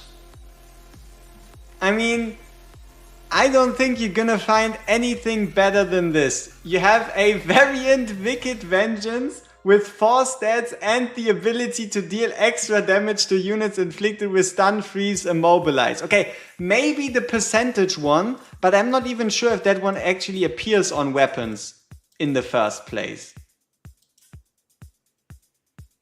I mean, I guess, fuck it. Might as well. Might as well go all out.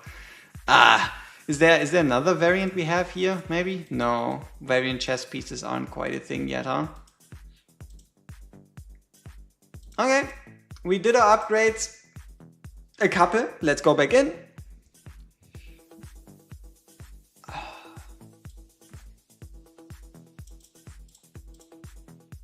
I mean, I guess Hell's Lament works if the substats are significantly better than whatever else kind of gear you have, or if you're comparing it to tier 1 gear.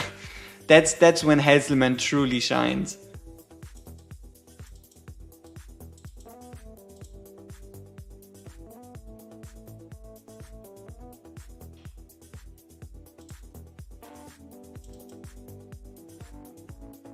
Yeah, I know, but GVG is not real. GVG is a fever dream.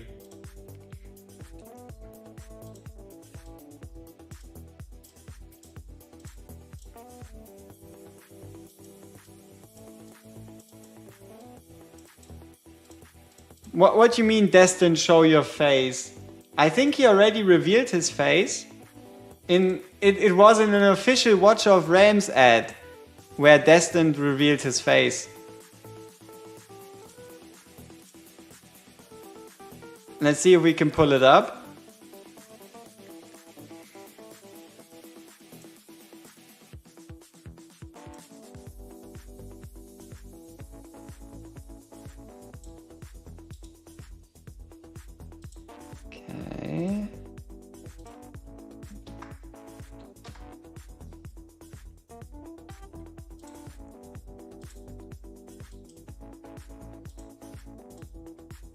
Okay, let's change.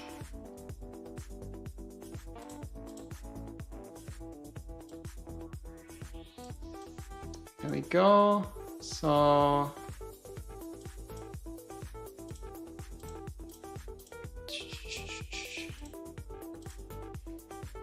right? Like this is officially leaked footage of Destined. Let's make it a bit bigger. Because why would they not use his face in an ad? Like listen to this, it's obviously his voice. Let's see what I got. Oh my god. Exciting. So, let's see what I got. Oh my god. God, I didn't record it. Every single time, my best pulls are off camera. They're off camera. This is the hero I wanted the most. Holy shit. What the fuck? Exciting. So, let's see what I got. Oh my god. God, I didn't record it. Every single time, my best pulls are off camera. They're off camera. This is the hero I wanted the most. Holy shit. What the fuck? So yeah, there you go, Destin confirmed. Don't think there can be any more discussion. Like it is his voice. It is an official war ad. You cannot defend this. You cannot defend this. Yeah, Destin, we know they leaked your face without you knowing, but it is what it is.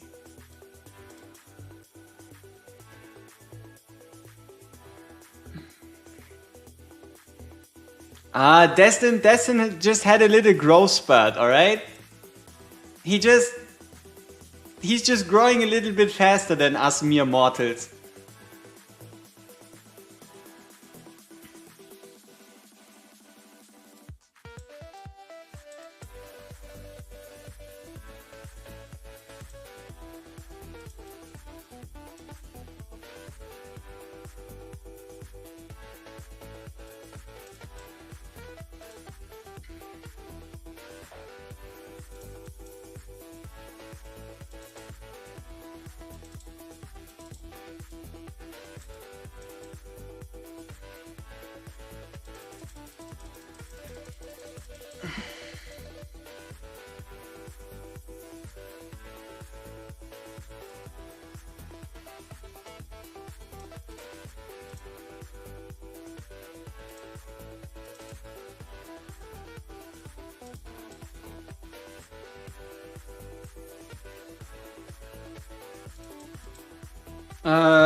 If your account has to be this good and your heroes have to be this advanced with awakenings, why would you have any need to farm these new gear rates?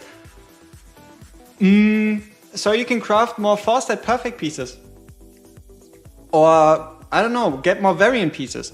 Right? Like the big incentive here isn't really to get more Warlord or to get more or to get more Calamity or to get more Life Force gear. No. The real reason you would want to do this is so that you can get these keys, the gems, the demon soldiers, the crafting materials, and all that stuff at like the highest drop chance. Or even ancients. Once you start selling ancients, you also get like resource returns and shit. So yep, besides bragging rights, it's just about like farming resources with the highest efficiency. Huh?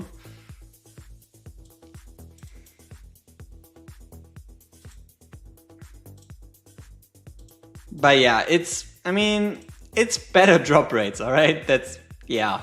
Huh?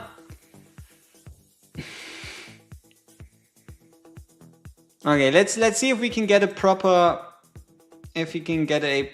run going now. So we get the Beelzebub, we get the freeze. We wait for them to close in. Get the full wave freeze.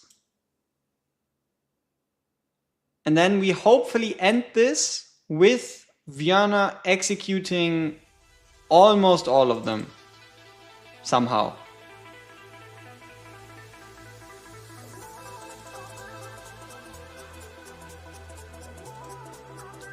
decent. Could have been better, but it was pretty good.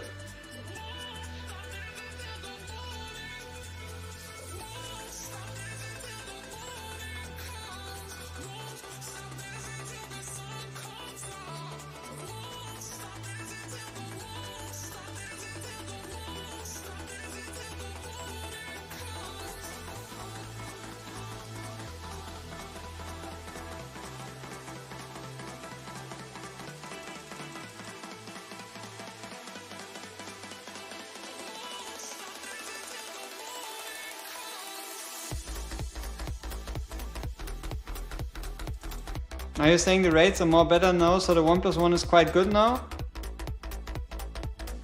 Honestly, to decide if the 1+1 is good, you would have to look at how many heroes do you desire out of all the heroes out of the pool versus how many heroes would you hate to get. And then you have your I want them, I hate them, and everything else is neutral, you would be fine with it. And if the heroes you want to get are significantly higher than the heroes you need to get or you hate to get, then it's a good idea. If not, yeah, obviously you count the awakenings in. But is there a bigger pool of good or amazing legendaries versus trash/disappointing legendaries?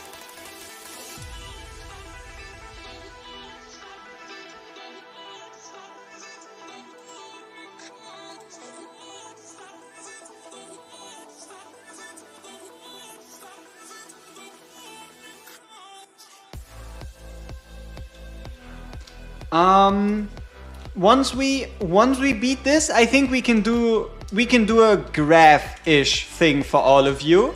Once we beat 24, let's put all war heroes in a tier list and let's judge whether they're a good hero to get or a bad hero to get, so we have an idea of the ratio between good and bad heroes. So, but first, let's do what we came here for, alright? Time to turn up!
We must have misplayed somewhere, because these enemies got healing.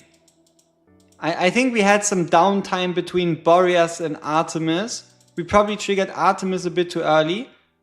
I think if we rewatch it, we're gonna find a time where there was anti-heal going off on these units, leading to this current situation.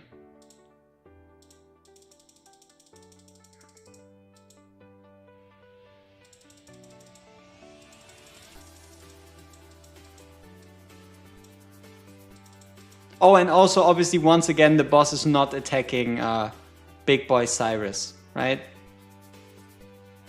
Not that great. Specific endgame content. You could say Karmet is somewhat needed for Gear Dungeon 1. but Björnar just does it better. Which is kind of where Karmet always ends up being. In a spot of yes, but Björnar does it better. There.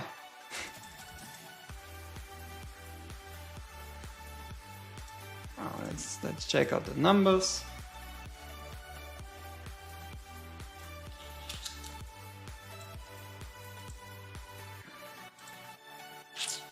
$550, $556, $550, $260, $250.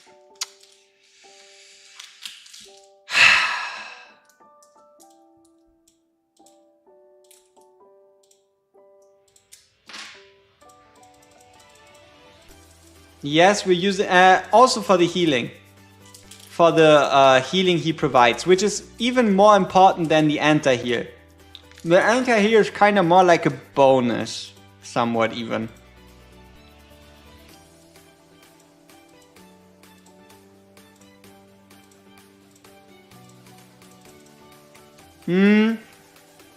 Yeah, I also thought about that. Maybe I'll do so.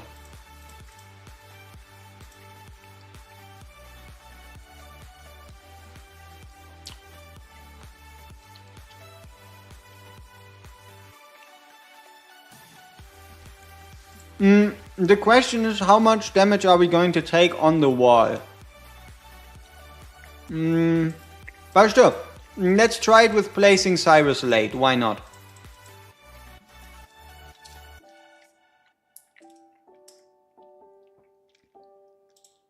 Probably gonna end up being a bit more beneficial than what we're currently doing. No. That truly isn't going to make the difference. Like the early waves, we're pretty much rushing through the early waves.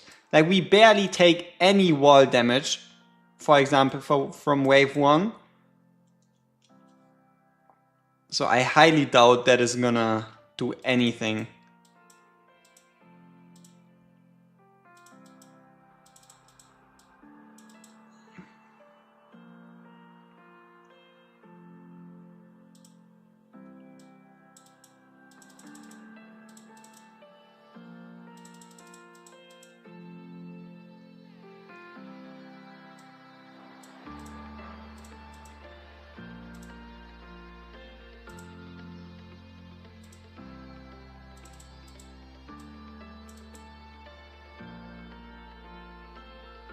We executed with Vienna a bit too early, but still kind of comes out to the same shenanigan. But yeah, I guess if we're not placing Cyrus,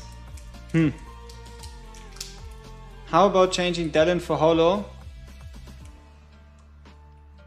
You mean putting her down here just for some extra rage region for Magda and Imrit? Yeah, the big issue is cost. If we want to take out Dellen, we have to bring in Elwyn A5, right? If we take out Dellen, we need Elwyn A5 for the Wood Elf on Ultimate for cost generation, and we also need Magda A1. So if we remove Dellen, we have to bring in Magda A1 and Elwyn A5, otherwise we're just too slow, way too slow, cost generation wise.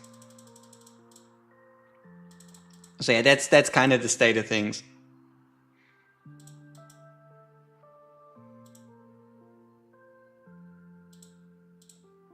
Oh, also there's a damage bonus. There's a damage bonus to Imrit and Boreas when we play Cyrus early.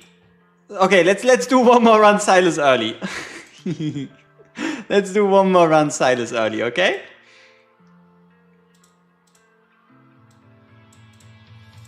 So yeah, the damage bonus obviously comes from the Lord effect right here. Once the summons die. So yeah. It's not like there's no benefit.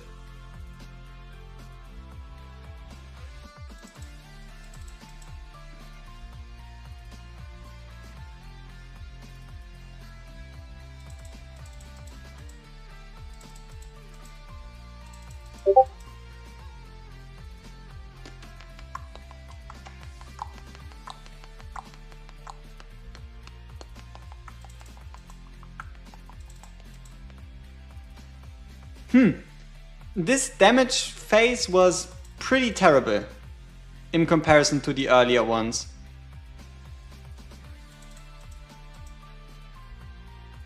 Yeah.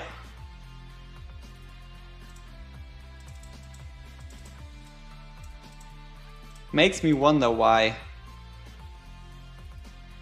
Huh.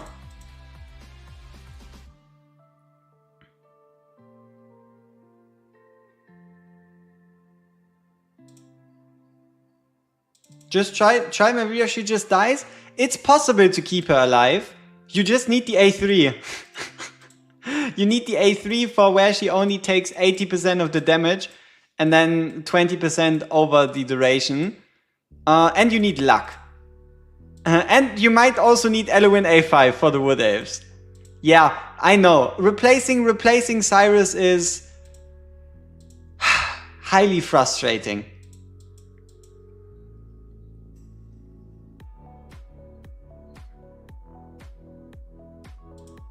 Yep. Just use those bulk soulstones you've been saving up on someone like Melvira, who's a prime soulstone target, as we all know. What artifact? Frigid Flame.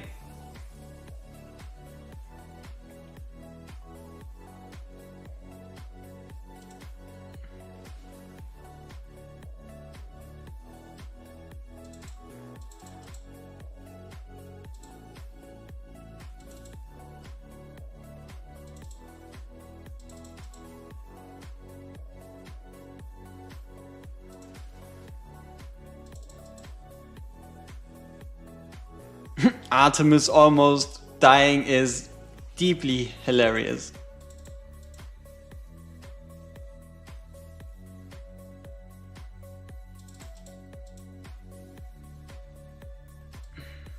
We got nobody with the execute. Nobody.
Look at these guys in the back.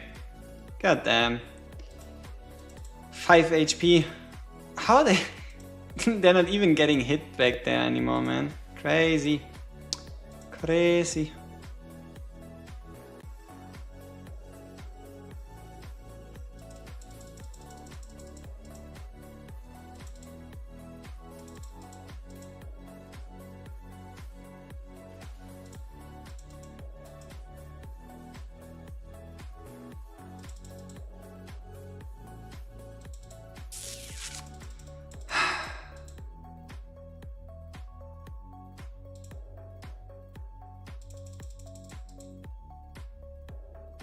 Yeah, and we lose at 45.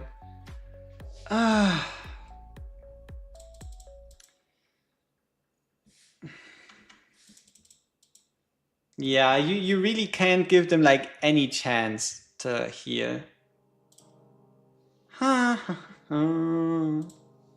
Yeah, I wonder where the downtime comes from. I think it's just stupid like pushback, knockback, turnaround, spin around RNG. 510, 480, 260, 260, 570, 38, and 10. My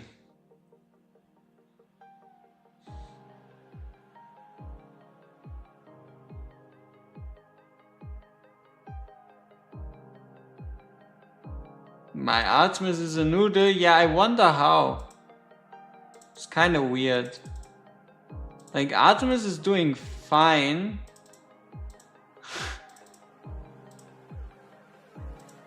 Yeah, maybe we should go back to Warlord.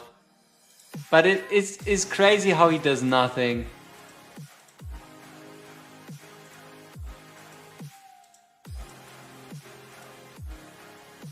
I mean, technically we also only use him outside of Beelzebub.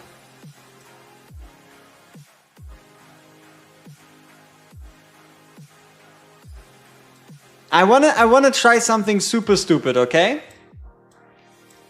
Don't truly judge this run for what it is, but I wanna try something insanely stupid just to see what the outcome might be.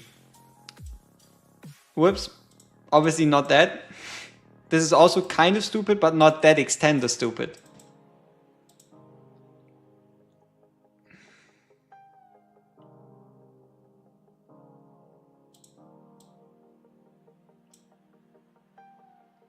Can Lu Bu help for this? In our current situation, probably no. Use Ingrid, Ingrid dies. Like, if we also have to worry about trying to keep Ingrid alive, we're probably not going to get anywhere. Yeah. It's possible, I just don't want to do it.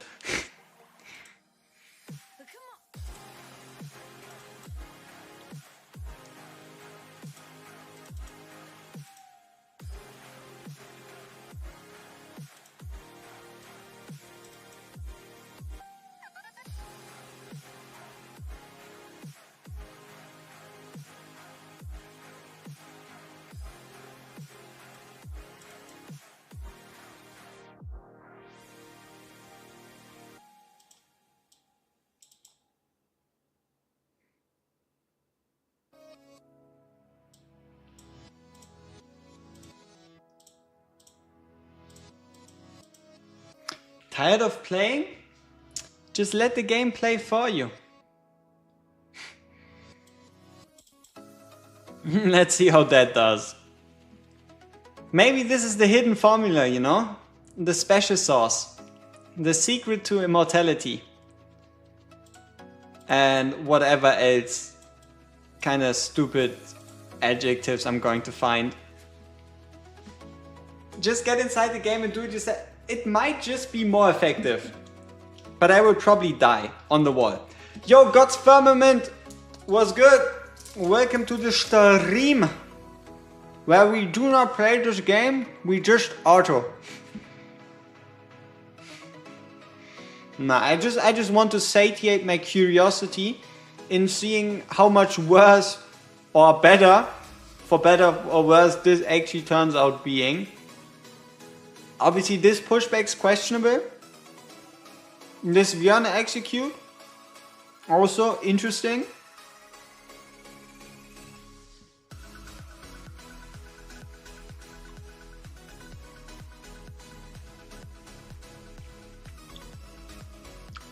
But at least the anti-heal is looking good.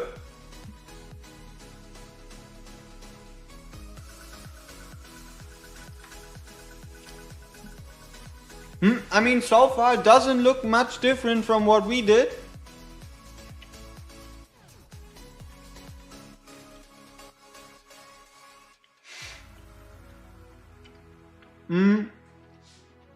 The only thing we're gonna do manually is Wood Elf, right? Because Auto's not gonna place no Wood Elves.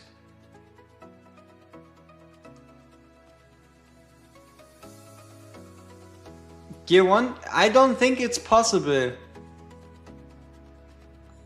I mean, we could try the best gear we have. The best gear that's possible in this game. And I don't see us beating 122 all epics. Until we get the epic anti-healer. Once we get the epic anti-healer, fair game, who knows? what might or might not be possible. I think they promised one, so we'll have to see what that unit ends up being capable of.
There's no way.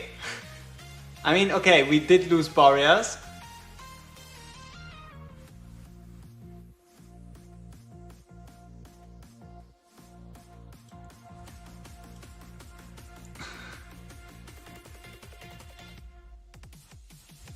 To an extent, it did look better than what we did last run.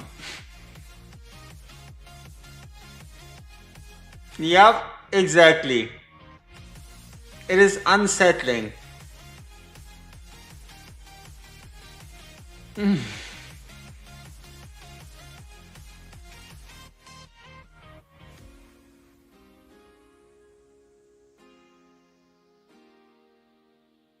Now I'm scared.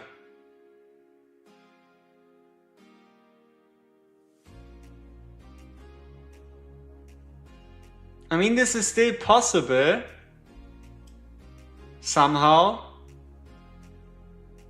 Like, with this next wave, I hate my life. No. I mean, yes, but also no. Okay, we have the pull in. Again, Boreas dead.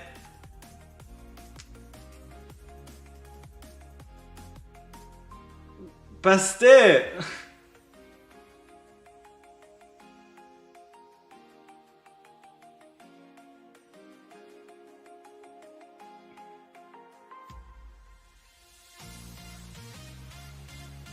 This is so fucked up.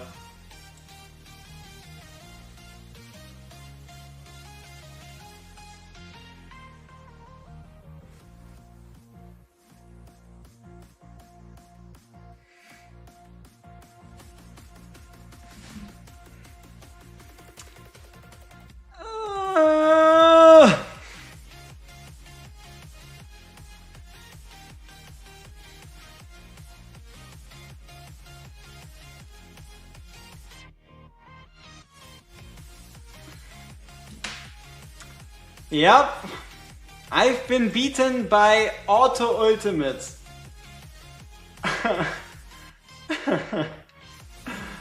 This is so dumb.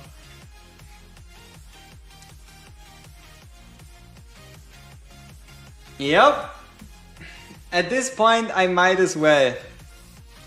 Not quite, because we did also increase the awakenings massively and whatnot. So we did, I think we did one run on equal awakenings. I think the main difference is the timing for Artemis. I kinda saved Artemis to be timed outside of Boreas' ultimate, which apparently doesn't quite seem to be the way to go, you know? So, yeah.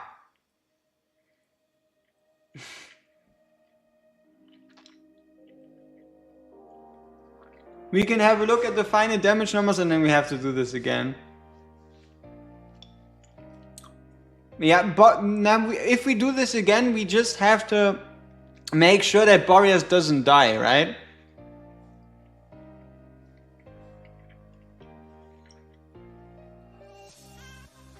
Yep.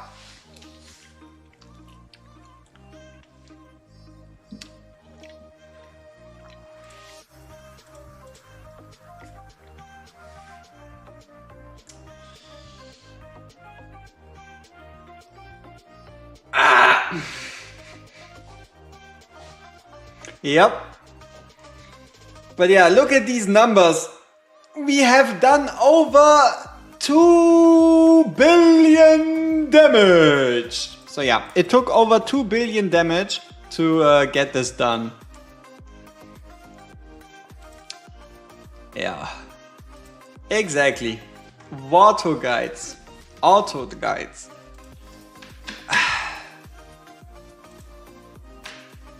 Should we just keep it on auto? No, wait. We don't have to keep it on auto. We can just spam everybody's ult, no? And mostly, I mean, the only thing that really changes is, I guess, Artemis's ultimate. No. I don't think anything. I mean, to be fair, Gear Raid 2 might just work somehow. There might be a world.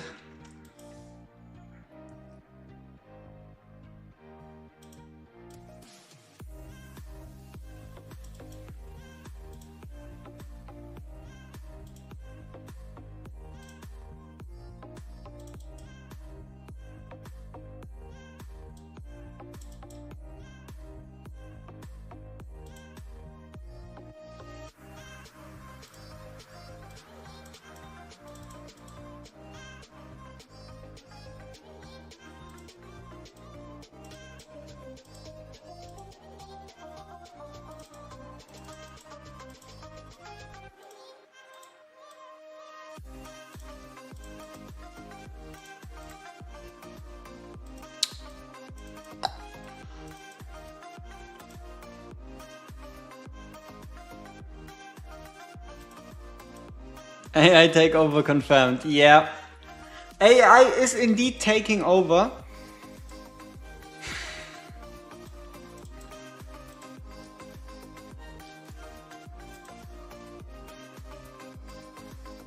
Yep, autocast on certain heroes would definitely be helpful, especially those that like super spam their ultimate, where you kind of have a problem of even keeping up with the frequency they want you to tap that little button.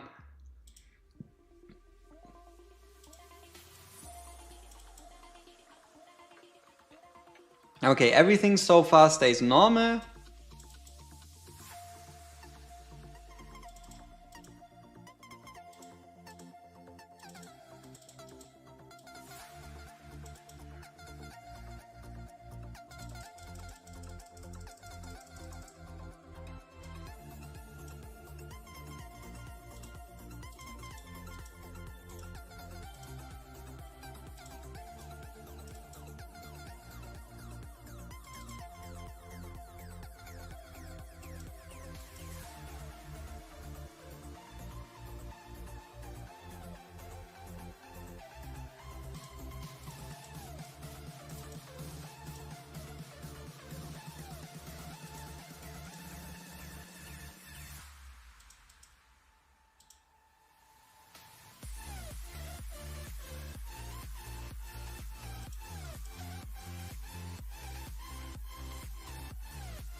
Yep. Are there any stages that have 100 enemies or more that is not tied? No. There might have been an event stage at some point, but I don't believe so.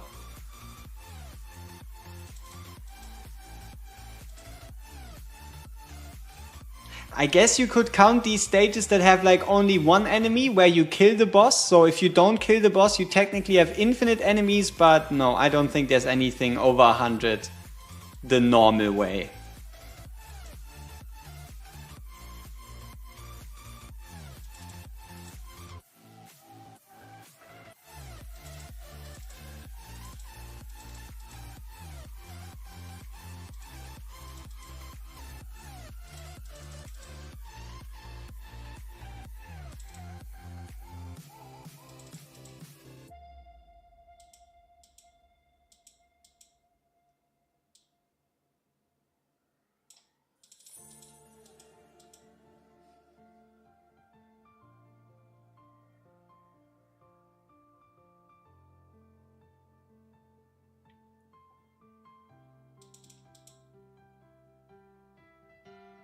But yeah, there's definitely luck to this too. I guess we still lose Boreas. I guess some things truly never change. Yikes. So yeah, now obviously we're in the real trouble when it comes to like the healing department, or anti-heal department better said. Because there is none.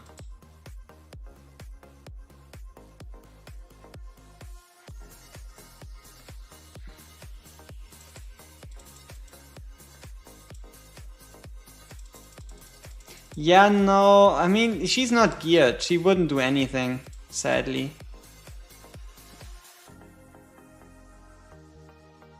She would tickle the enemies to death. That's what she would do.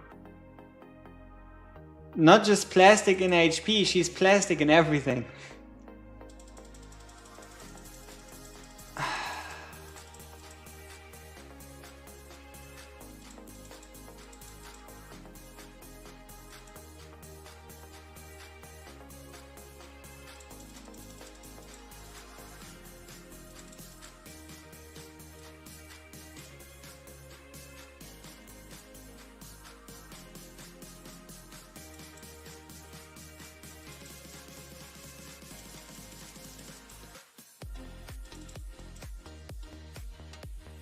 Yeah, look at the wall health. This time it's again different, quite different.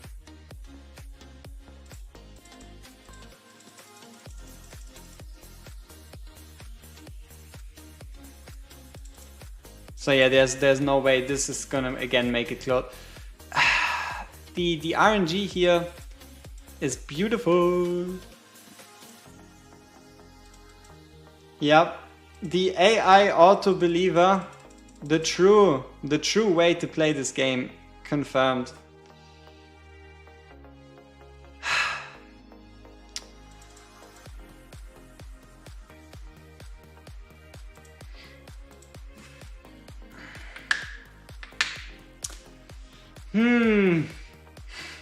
This is not a good look, huh?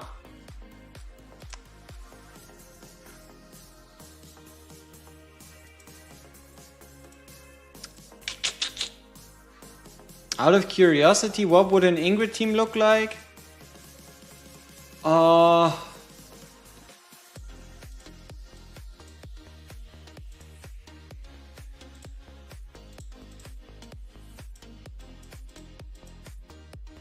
Do we have a higher awakened Ingrid? We do.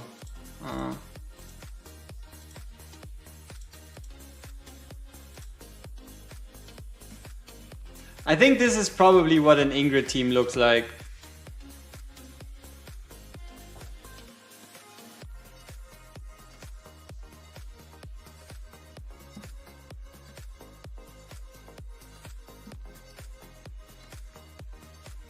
Yeah, I guess. No, not Thelen. Thelen is Arbiter.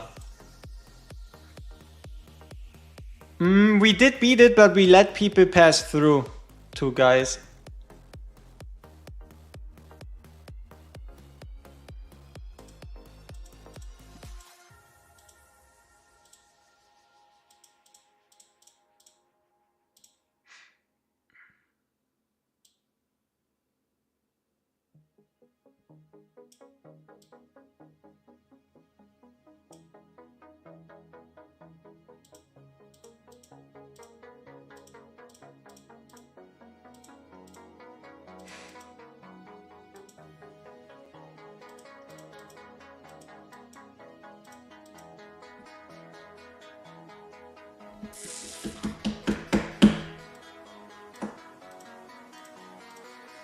Okay, we still have Vienna a5.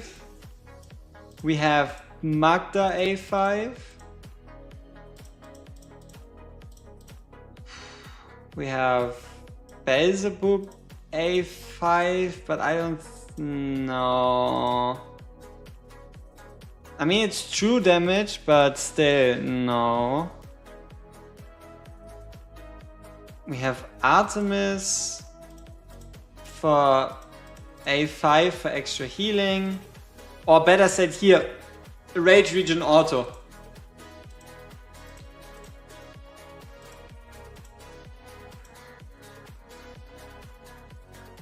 And then obviously the biggest of them all, Elowin a5 for the guaranteed wood A for cost reduction and whatnot. He doesn't bring anything besides damage. Everybody else here in the team does something and damage, right? That's kind of the reason why.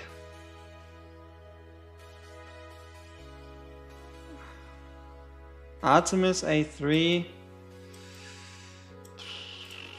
Yeah, I guess.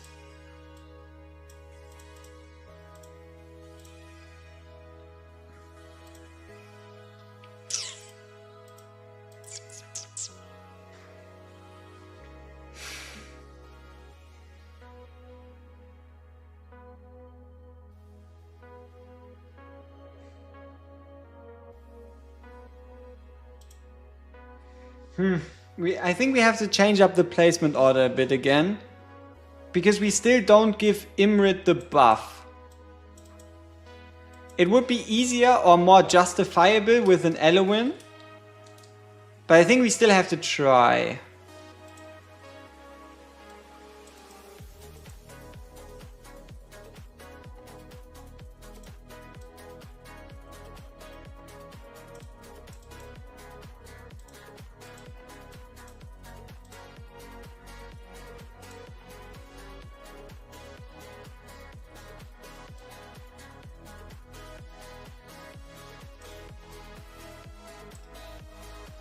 How do we do that?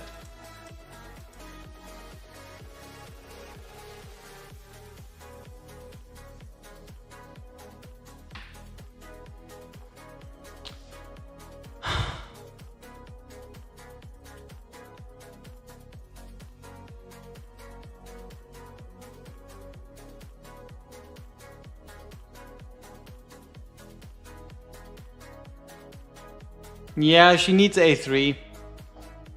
Pretty much.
Definitely awkward timings on Magda.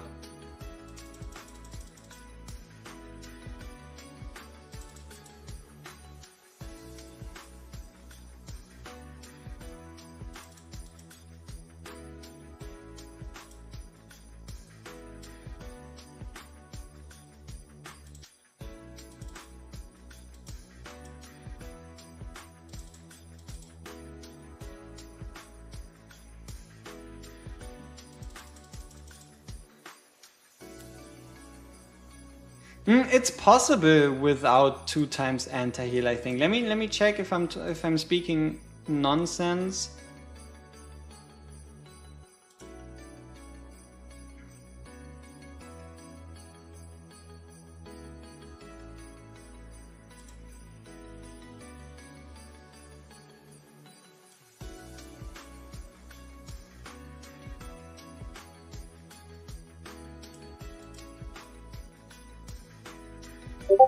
It's possible, but you have to bring in Ingrid, kind of.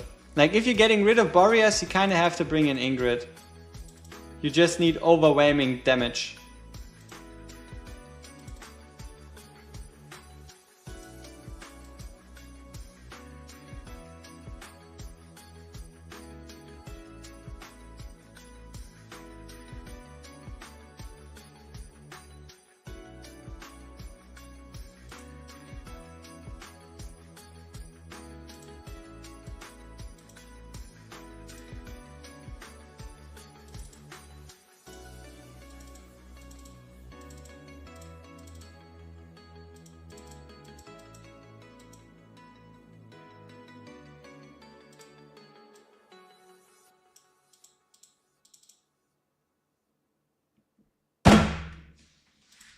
Damn it.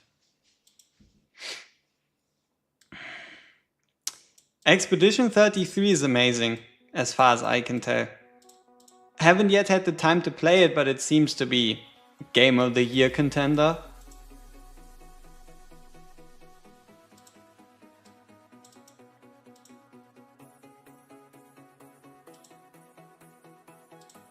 Hollow can't keep up. We're going to lose our DPS before we get anything meaningful done, unfortunately.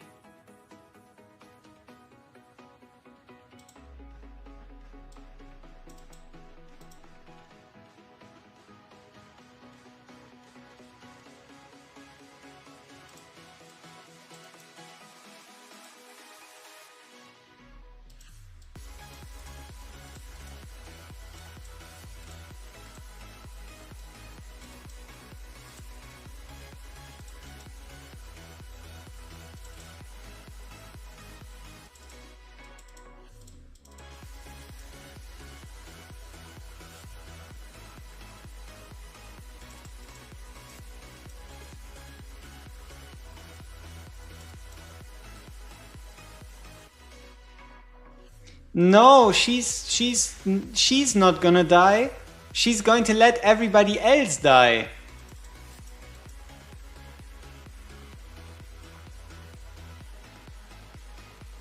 It's not that she's the problem, it's that everybody else just ends up dying.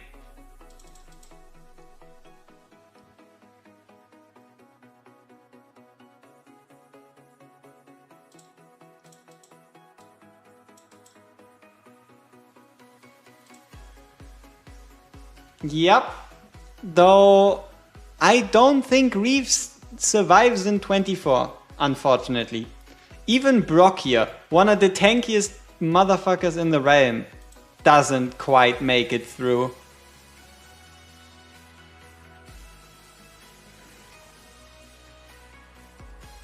Yeah, pretty much.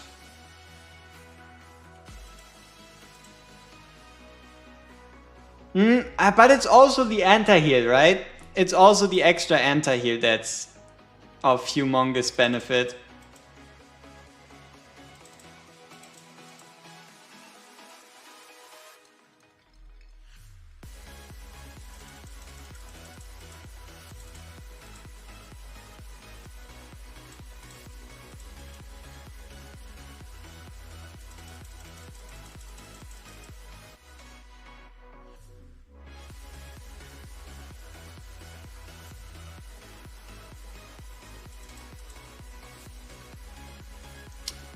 Ah, that healing on the right side. How did they get that healing off? That's just wall damage we didn't have to take.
Again, getting nobody with the execute. Not good. Not good at all.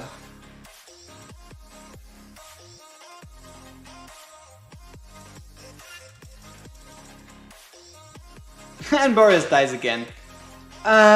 We probably should have waited a bit more with the Björn execute or whatever. It was too many units. You just have to play things way too precise if you don't have a free wood elf to spare every time you ult.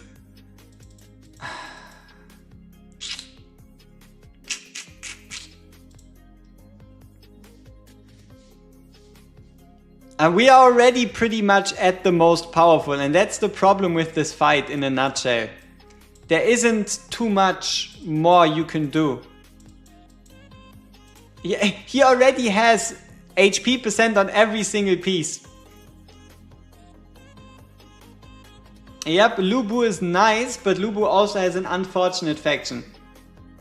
Hey, Dr. Einlauf, welcome to the stream.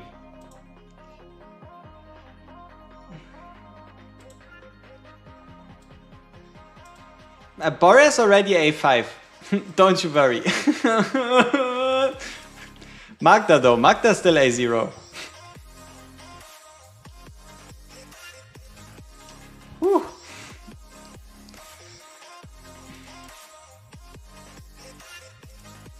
As if that would have any point, right? As if there would be any benefit to Magda being A0.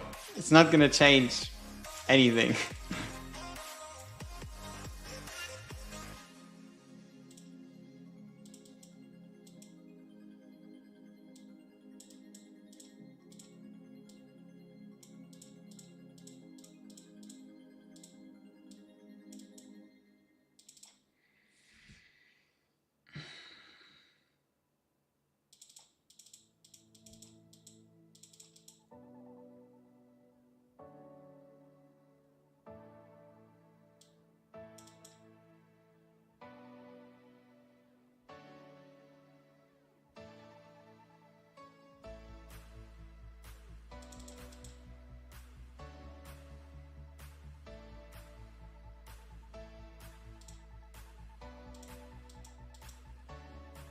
Yeah, if we give Imrit the buff, our rotation is just way too late.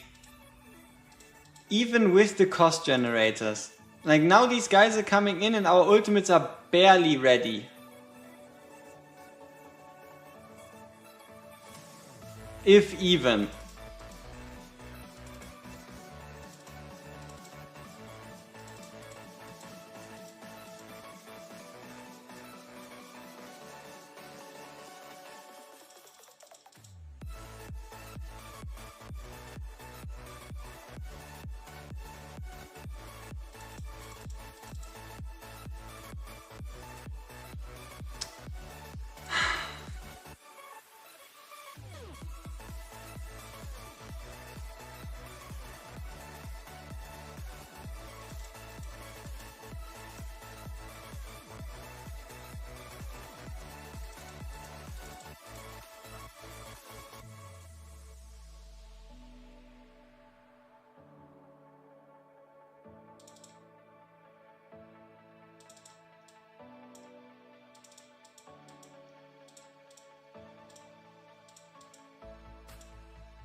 How is Cyrus getting healed? Artemis. Artemis is healing Cyrus. Björn is healing Cyrus. Wood Elf is healing Cyrus. Yeah, and then the rest is just Cyrus having his own damage reduction that he shares with his minions.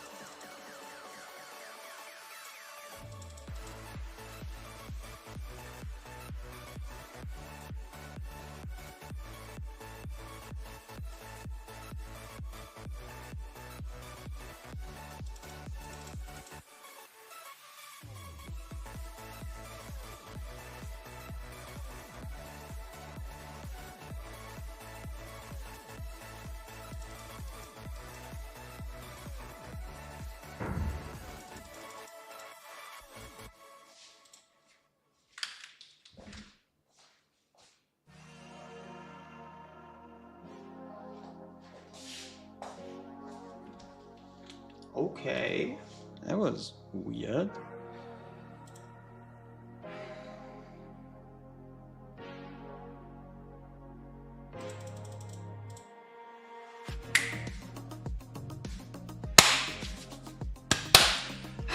Damn you, Boreas.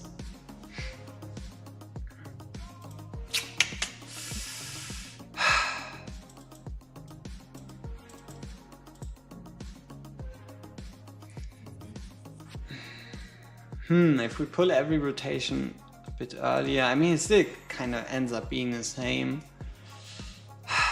We didn't change Boreas' gear, right? We didn't touch that one? At least not to my knowledge. Huh.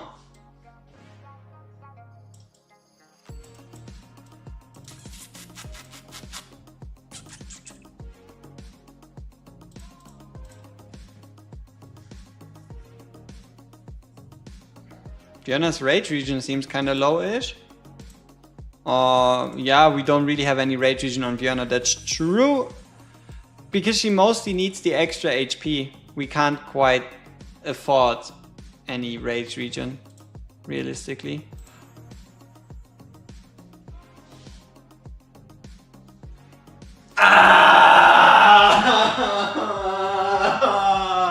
I knew I was forgetting something. Fuck me. God damn it. That's so stupid. Running in with the +10.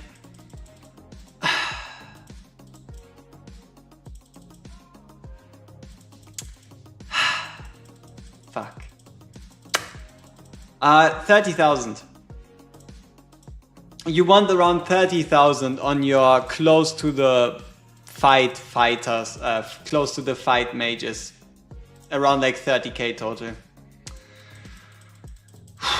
Do we have anybody else who has an artifact that we kind of conspicuously forgot about? I mean, technically we could build Imrit in... We can't afford another Cataclysm, right? Or can we?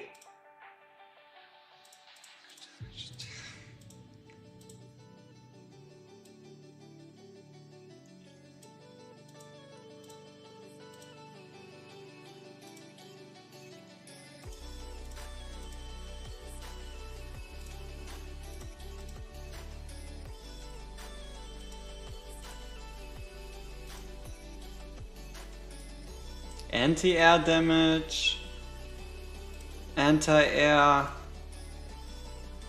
I guess 8% damage increase.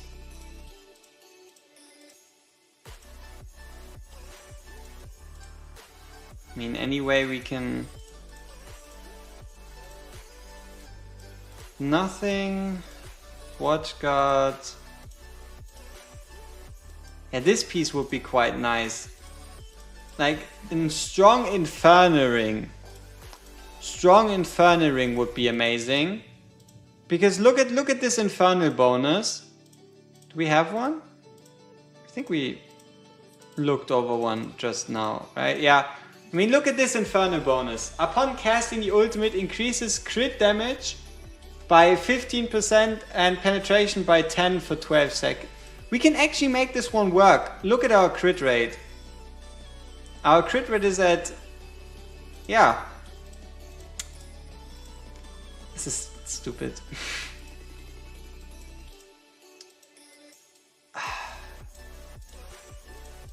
But yeah, I guess this is kind of how far you have to take shit for it to start working. We weren't even properly trying before, huh? Okay, let's see if we can get some half decent rolls. Okay, that's a plus.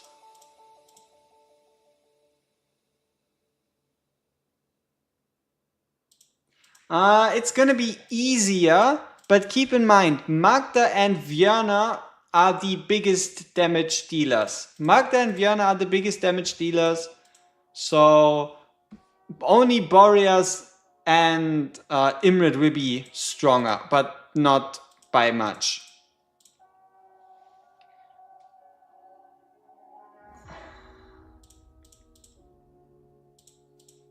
Though at least they will be stronger. But then again, you run into cost issues, so you need to get that Magda A1 and via Elowen A5.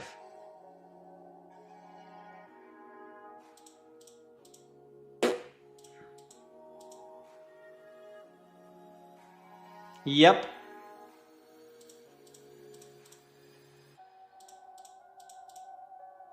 Come on, give us 2 purple stats and then we can reroll the last.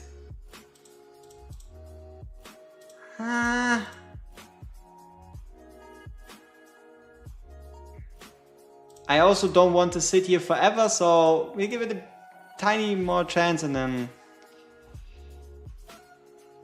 we just call it.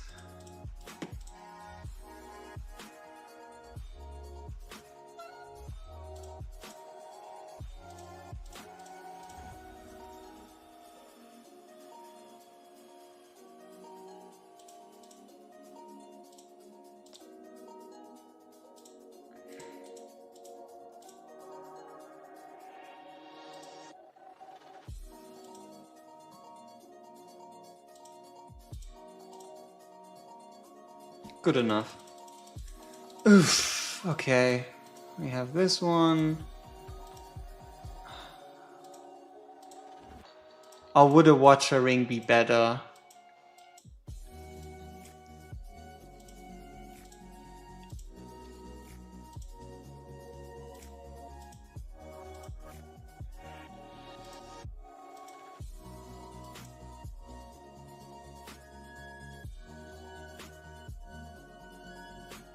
Now let's stick with this one.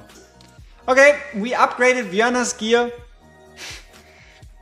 Or better said, we upgraded the artifact. I knew I was forgetting something all the way back from us clearing 23. Because I left it on 10 on purpose. So that the 23 clear was more realistic, you know? But yeah. Yeah. Let's just hope this solves all our problems, huh? It would be fantastic.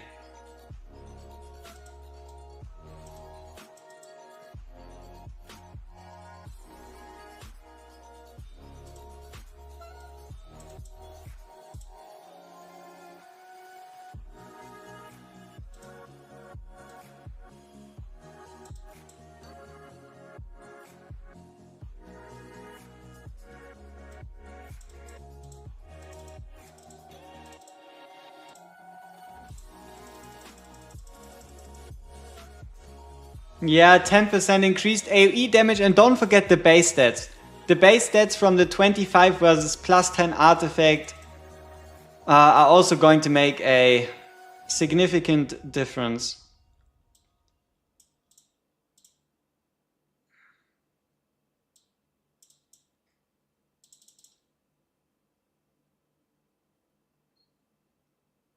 Yeah, hopefully.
No, we had a really clean one even all the way back, where we were able to kill like the complete green wave in like one execute.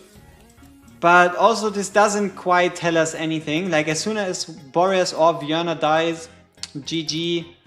If we get, I don't know, unlucky with whatever rotation, if the anti-heal somehow pops on these units and heals them for multiple million, we're kind of cooked. Is Imrit better than Ajax? Yes, because Ajax here is a platform unit and Imrit is a ground unit. And you only really are able to keep one side alive for 24. So it's sadly not even close to a debate, unfortunately.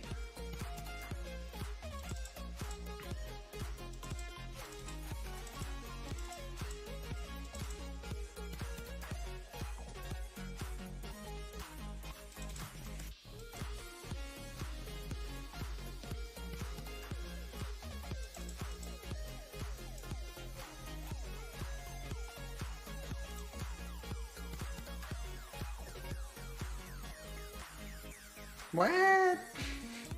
I mean, what am I supposed to do against this, huh?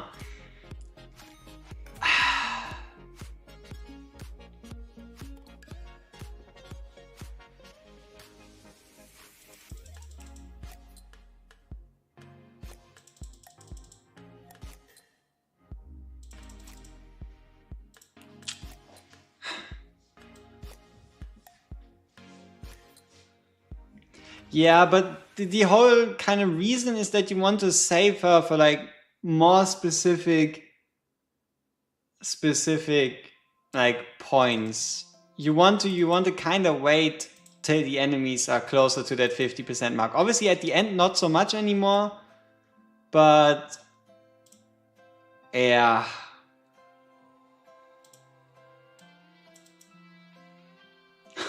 No? Maybe. No, we don't. No, we don't. We don't auto. That was just stupid dumb luck, alright? Shit.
Yeah, maybe. Maybe.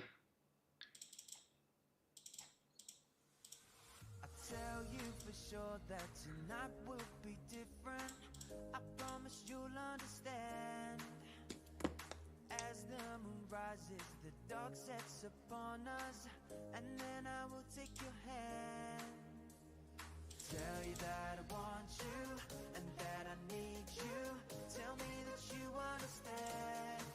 And I will tell you that I want you, and that I need you. Make me the happiest man.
Boreas ain't looking that healthy.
Didn't we would have? Probably a bit too late, huh?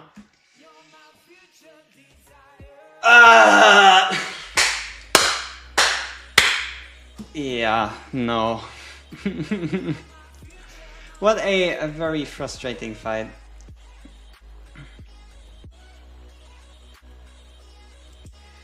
Yeah, it is like how can I even like stand here, sit here, whatever, and be like, yeah, ought to be doing better, ought to be cooking.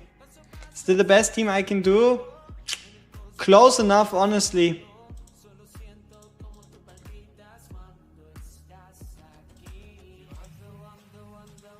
But yeah, there's still a couple things we can do.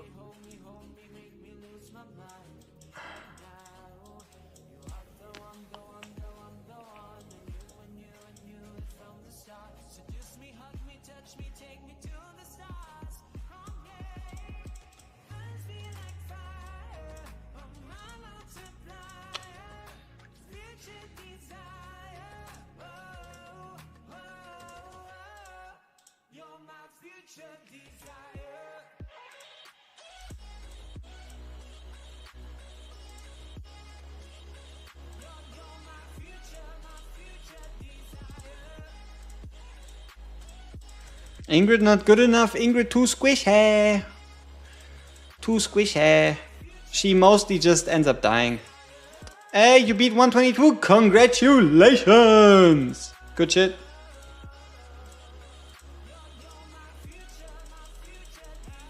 Yes, because of Artemis, Elowin, and Beelzebuzil, they're all on one side. Ingrido and Okirijiri. Nice one. Might also work for 2023. Reliably. Somewhat reliably. Decently reliably. Okay.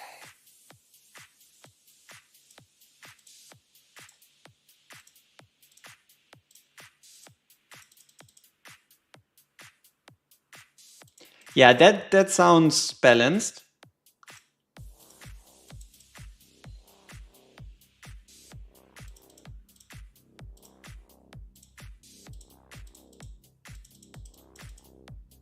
I mean, you just despawn your allies before you use them and then you just put them back in.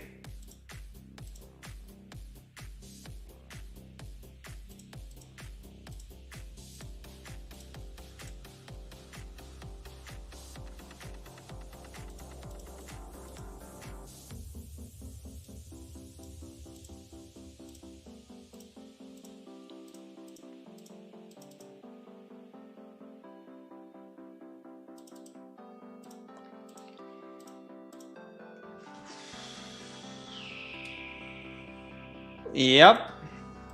It depends on how high your anti-heal uptime is, right?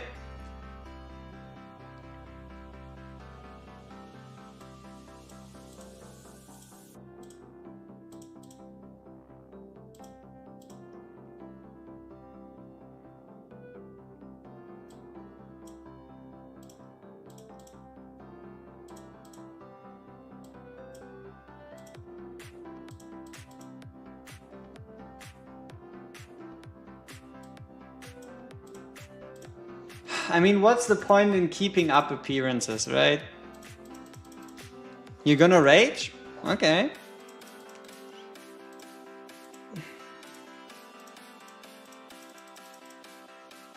Just use Zealous, bro, it's not that hard. Very true. You only got one banner hero this year and it was Sadie. Gear 2? You probably had her before, huh?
How?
What I do like is that the new cannot instantly rolled over by Praetor / Ingrid. Yeah. Yep, it would indeed be a shame if Boreas were to magically disappear overnight.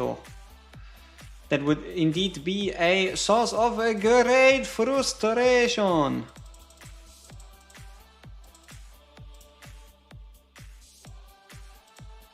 But such a thing would obviously never happen to me. How could it? It is not possible.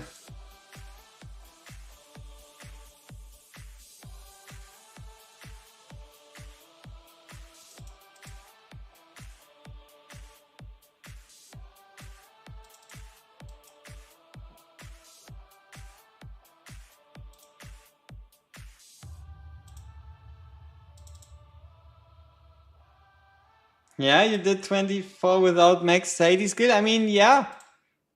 As long as you roll the level 3 on the ultimate, you're fine. The I think the 20% additional non-HP loss thing. You know what I mean.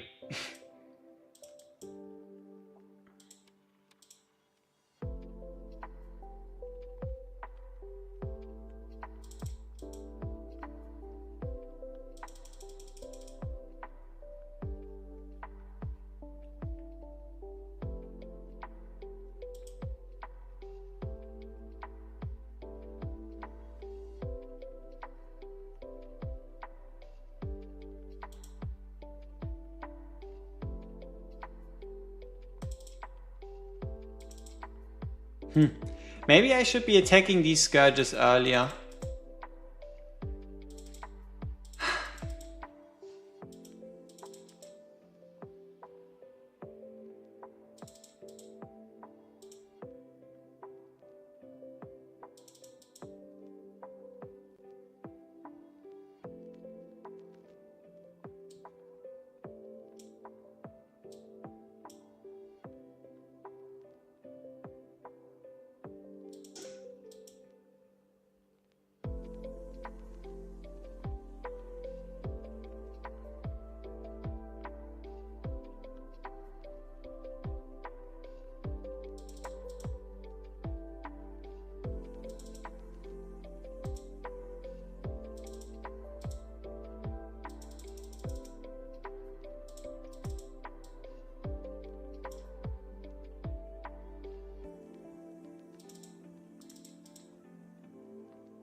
Yeah, I guess this is what 124 looks like, somewhat properly.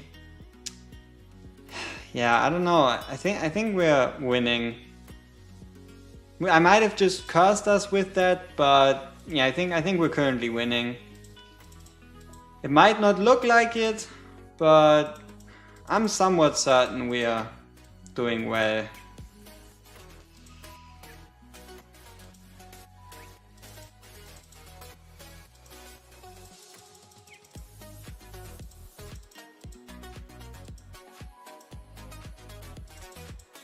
Yeah, I think we got it.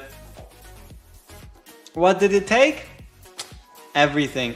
So, as weird as it sounds, I am of the belief that both Björna's A4 and Magda's A4 are way more crucial than people give them context for. Like, as nice and shiny as all these A5s and A3s and A3, A5, A1s are, the penetration increase on the A4 on these types of stages that the game comes up are just too powerful. Like, honestly, it's too much, right?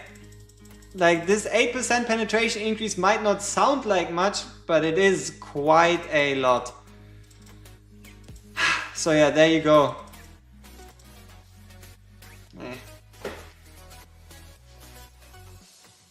Yep, I mean, it's possible without it if you get super lucky, if you get incredibly good rotations, if the boss attacks Cyrus instead of the wall. But yeah, I don't know.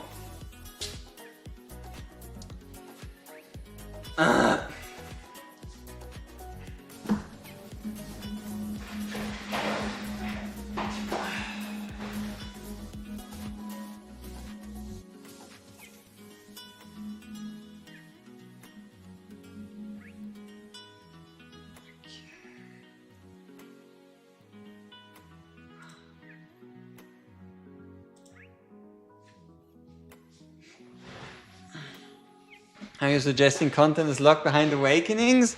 No way. I'm not saying anything. Where are achievements? Those get added once people can actually clear it, you know?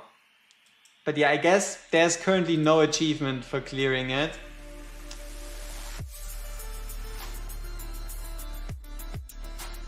Yeah. I mean, let's see.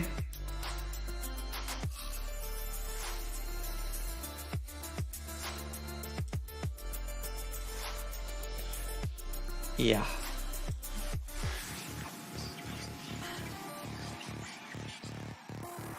You know, if we took the gear we have right now and we were to attack Void Rift Epilogue stage 6 with like equivalent heroes or whatever, we would probably smoke it to hell and back.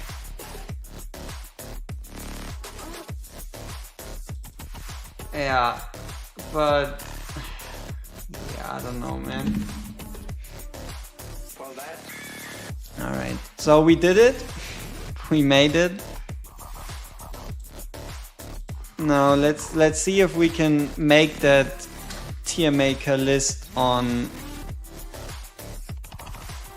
the nascent banner.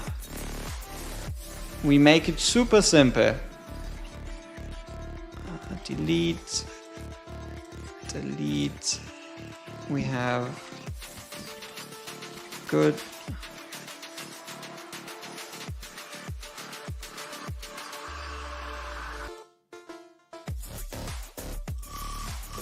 Bad.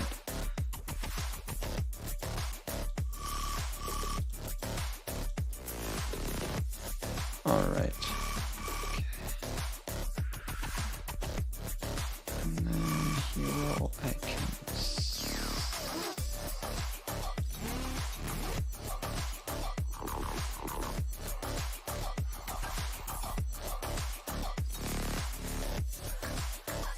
Okay, this is up to Ryga.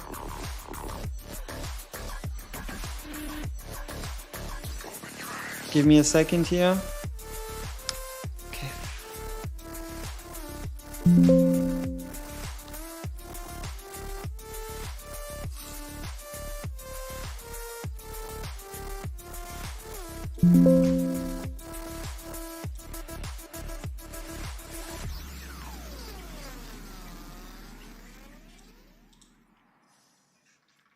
All right, there might be a couple missing, and we can probably get rid of the other few, but this should be...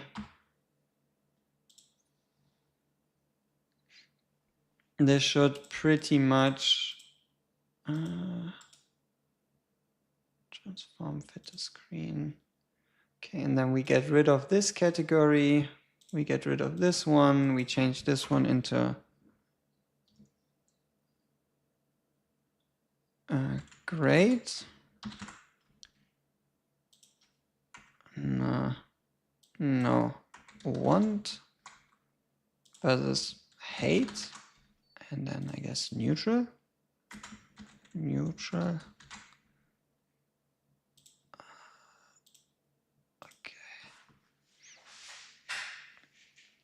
Broga de virus. Would Beatrix work? Yeah, for 23, yes. 24, I don't really see it. At least not with the way things are looking at the moment. Okay. Huh. Interesting. So we have every hero in the game, and we're obviously only going to be referring to legendaries. So we're going to put them into 3 categories. In regards to like the 1+1, right? So what heroes would be great to get from the 1+1, which would be fine, and which would you hate to get from a 1+1? So we can have a look at like the accurate pool between like good heroes versus bad versus all right heroes. So let's start this one off. I mean, okay, let's get a bit of text in here. And also what happened to Musak. Musak died. Not good.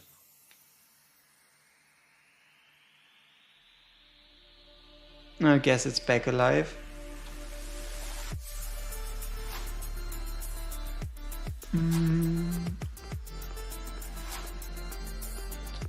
Let's just use a normal text field. Should be fine for the moment.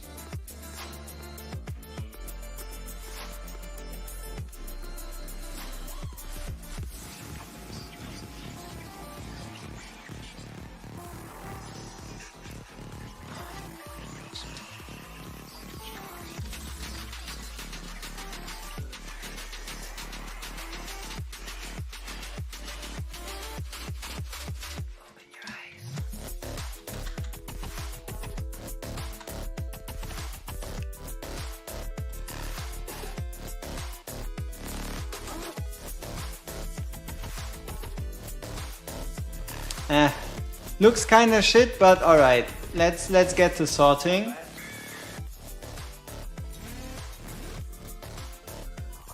Let's skip this song if possible. Any Lord, yeah. So want. A-bomb would be hate, because as great as A-bomb is, you don't really want to get an A-bomb. Epson, hate, Araka, want, Arrogance, want, Ajax, want, Anai would be neutral, I would say, Brocky would be alright, Fenris, neutral, Azor, hate, Calypso, neutral after rework, Faishia is not in there, Croc would be a hate, Talon, I guess want, Beatrix, Halloween.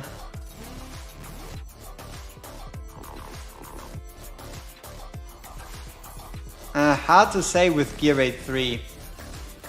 Honestly, hard to say with Gear Raid 3.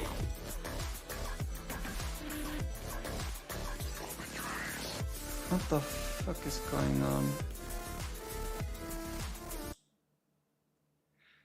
There shouldn't have been any music. Alright, let's see. Okay, fine enough. Who else do we have? Comet would be neutral pull. Constance neutral. Eris neutral.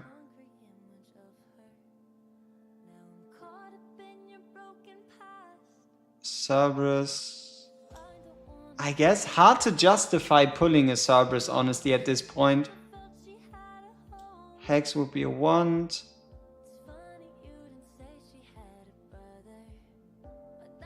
Aelin wand with the changes to content.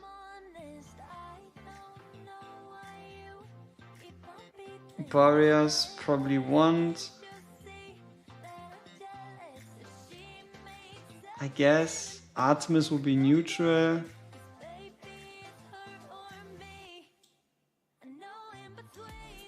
Aris doesn't see play because Torador is so prevalent. I guess you don't really want Helga Awakenings. Glacius would be fine. Beelzebub would be wand.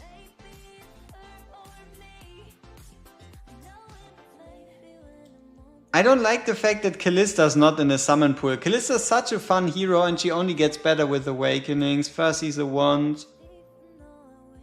No way they fixed auto battle. I have set my stage 19 more than 10 times. Sometimes heroes don't use ult, sometimes they use ult too late.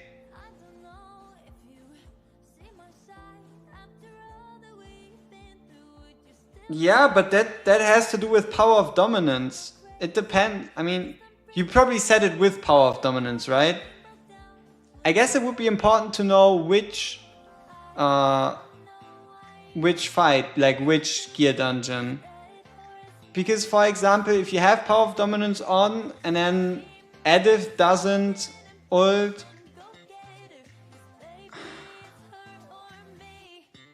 honestly, I don't know. They said they fixed it. It's hard to prove, right? It's hard to prove if they did not, did yes, did maybe. Kinesa would definitely be a hate.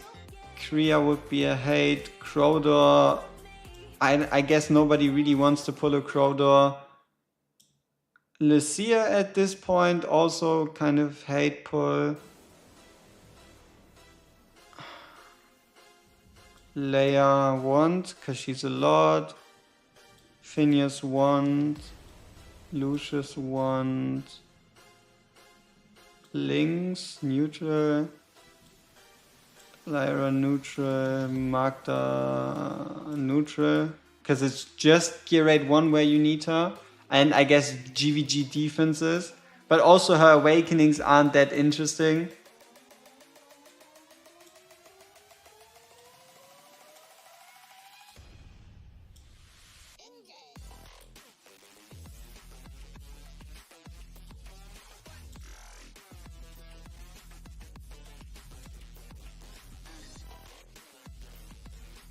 Can you even pull more? I don't think so, right?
King Hars serves you right. Now, I mean, I guess King Hars would be neutral because he's still a lord, but he's not that crazy of a lord to pull.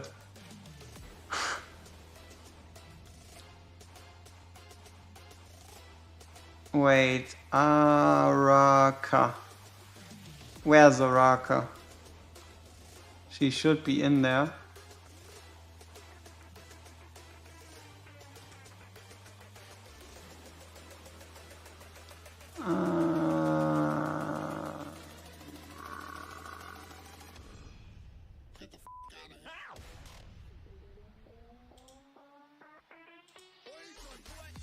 She's probably there too, I'm just blind. Yeah? Where did we place Araka? Oh yeah, huh, true. Okay. Who else are we missing? Bunch of ancients, bunch of legendaries, bunch of fusions, bunch of special units, bunch of ancients, ancient. Kai. I guess after his rework, Kai pull would be neutral. Nyx probably the wand.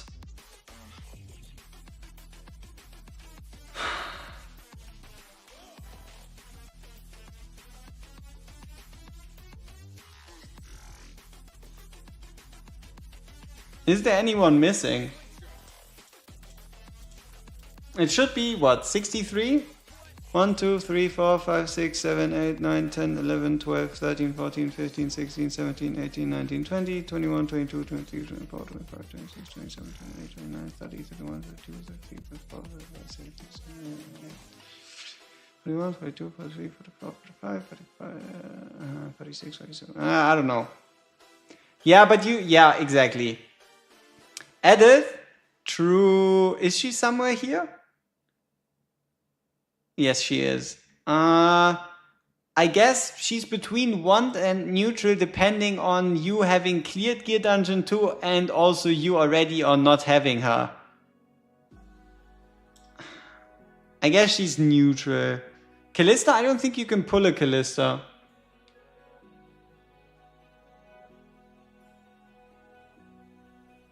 I think Rock and Elisa... Oh yeah, Abizu has been added. Maybe Rock is next for like the ancients and whatnot. It depends. If your DPS for the bottom isn't quite strong enough to kill them fast, then Adif is kind of a bit more necessary. Most of the time, if you're running someone like a Volker at the bottom lane, Adif does help quite a bit. Yes, Callisto was a fusion on Christmas fusion, so you can't quite pull her.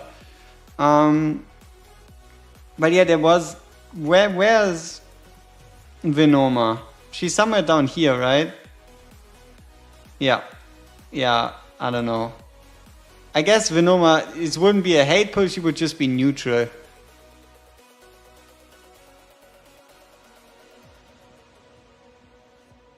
Sadie.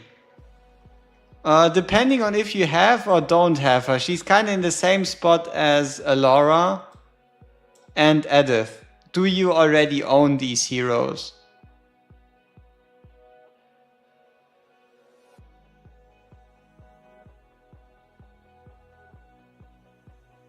Okay, I think this is all, right? Can you use Cerberus instead of Delin and gear at 124 with A5 Element for cost? Yes, but you're gonna be hard pressed using Cerberus past the green wave. Because once you're in the green wave or the last wave, you kind of want your tank down. So you're going to be hard pressed finding a space to place him. Valeria? Are we missing Valeria?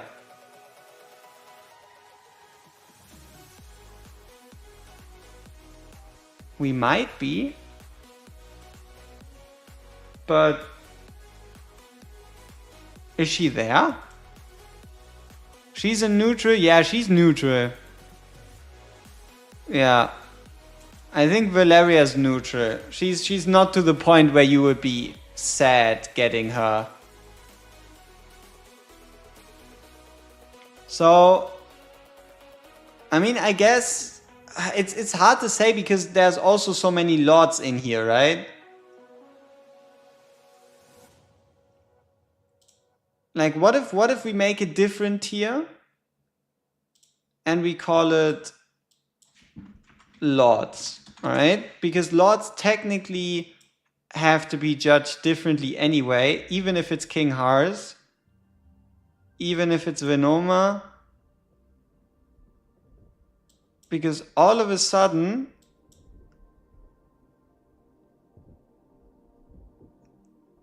there's one missing, right? Isn't it 7 normal factions, and with Ajax we should be looking at 8 units?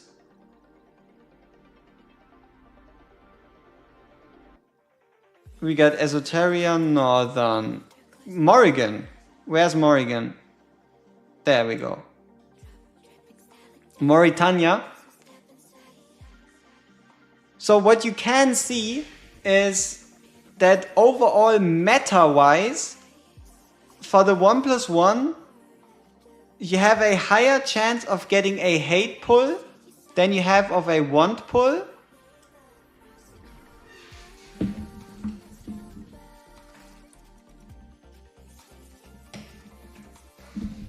And the same is also true for you pulling something neutral.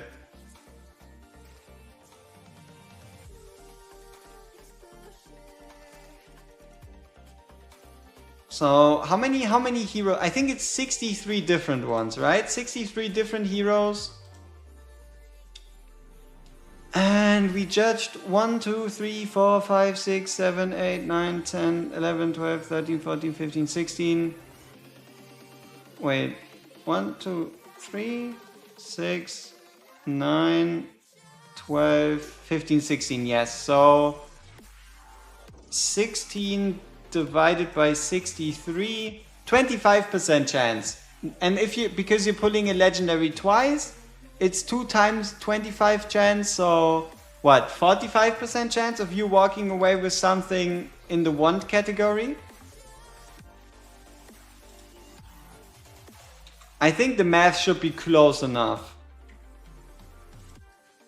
Probability calculator.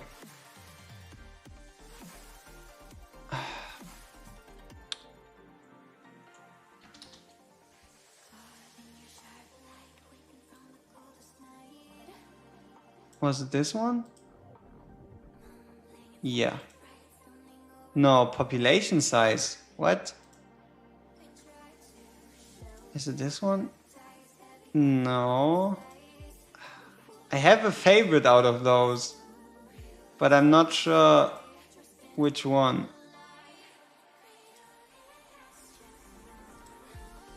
This one. So, we have a success chance of 0.25 or 25%. We are trying twice, and we want the number of successes to be 1. So we have a 43% chance. So pretty close. My guess of 45% was decently close. So yeah, you have a 43% chance to get a hero out of the want category versus the others. So it's like a coin flip.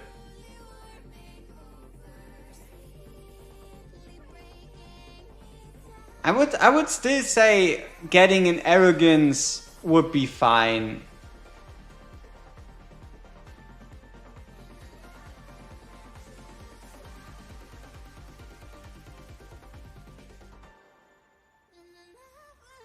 Or would you go into a 1+1, pull an arrogance and be disappointed?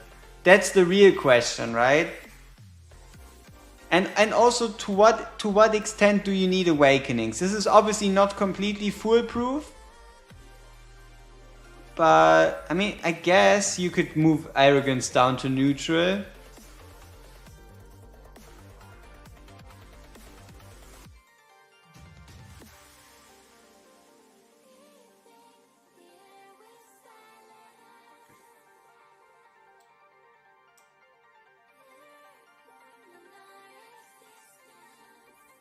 Yeah, so then we're looking at a 15 out of 63.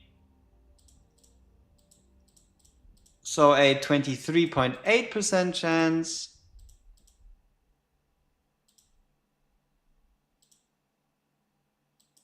So 0.238.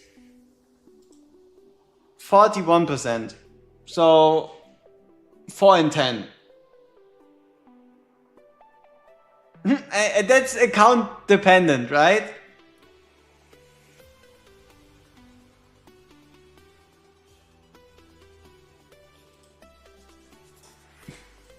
Yeah, but do you summon on a 50-50? Because keep in mind, we're getting 2 heroes who are absolute ones with the way things look. We also have the weird tactical mastery class, but Numera and Vaughn are both going to be ones. 100%. Yeah, we did it like 20 minutes ago, maybe. Like it's unfortunate, but the A4 8% penetration increase is quite useful. That's pretty much it. So yeah, I think we served our purpose. There's no need to stretch this longer than it needs to be, and no problem. Appreciate you rewinding, and or you could wait. I think I'll turn this into a video. I mean, why not, right?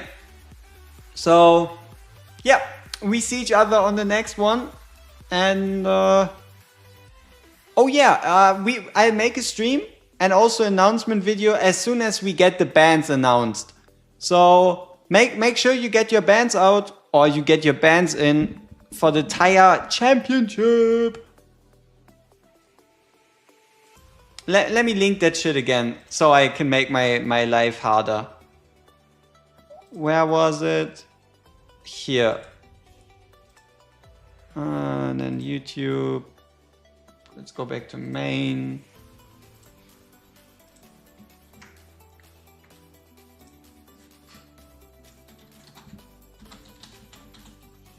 For those of you that want to, how am I doing? Doing fine. We're pretty much wrapping things up.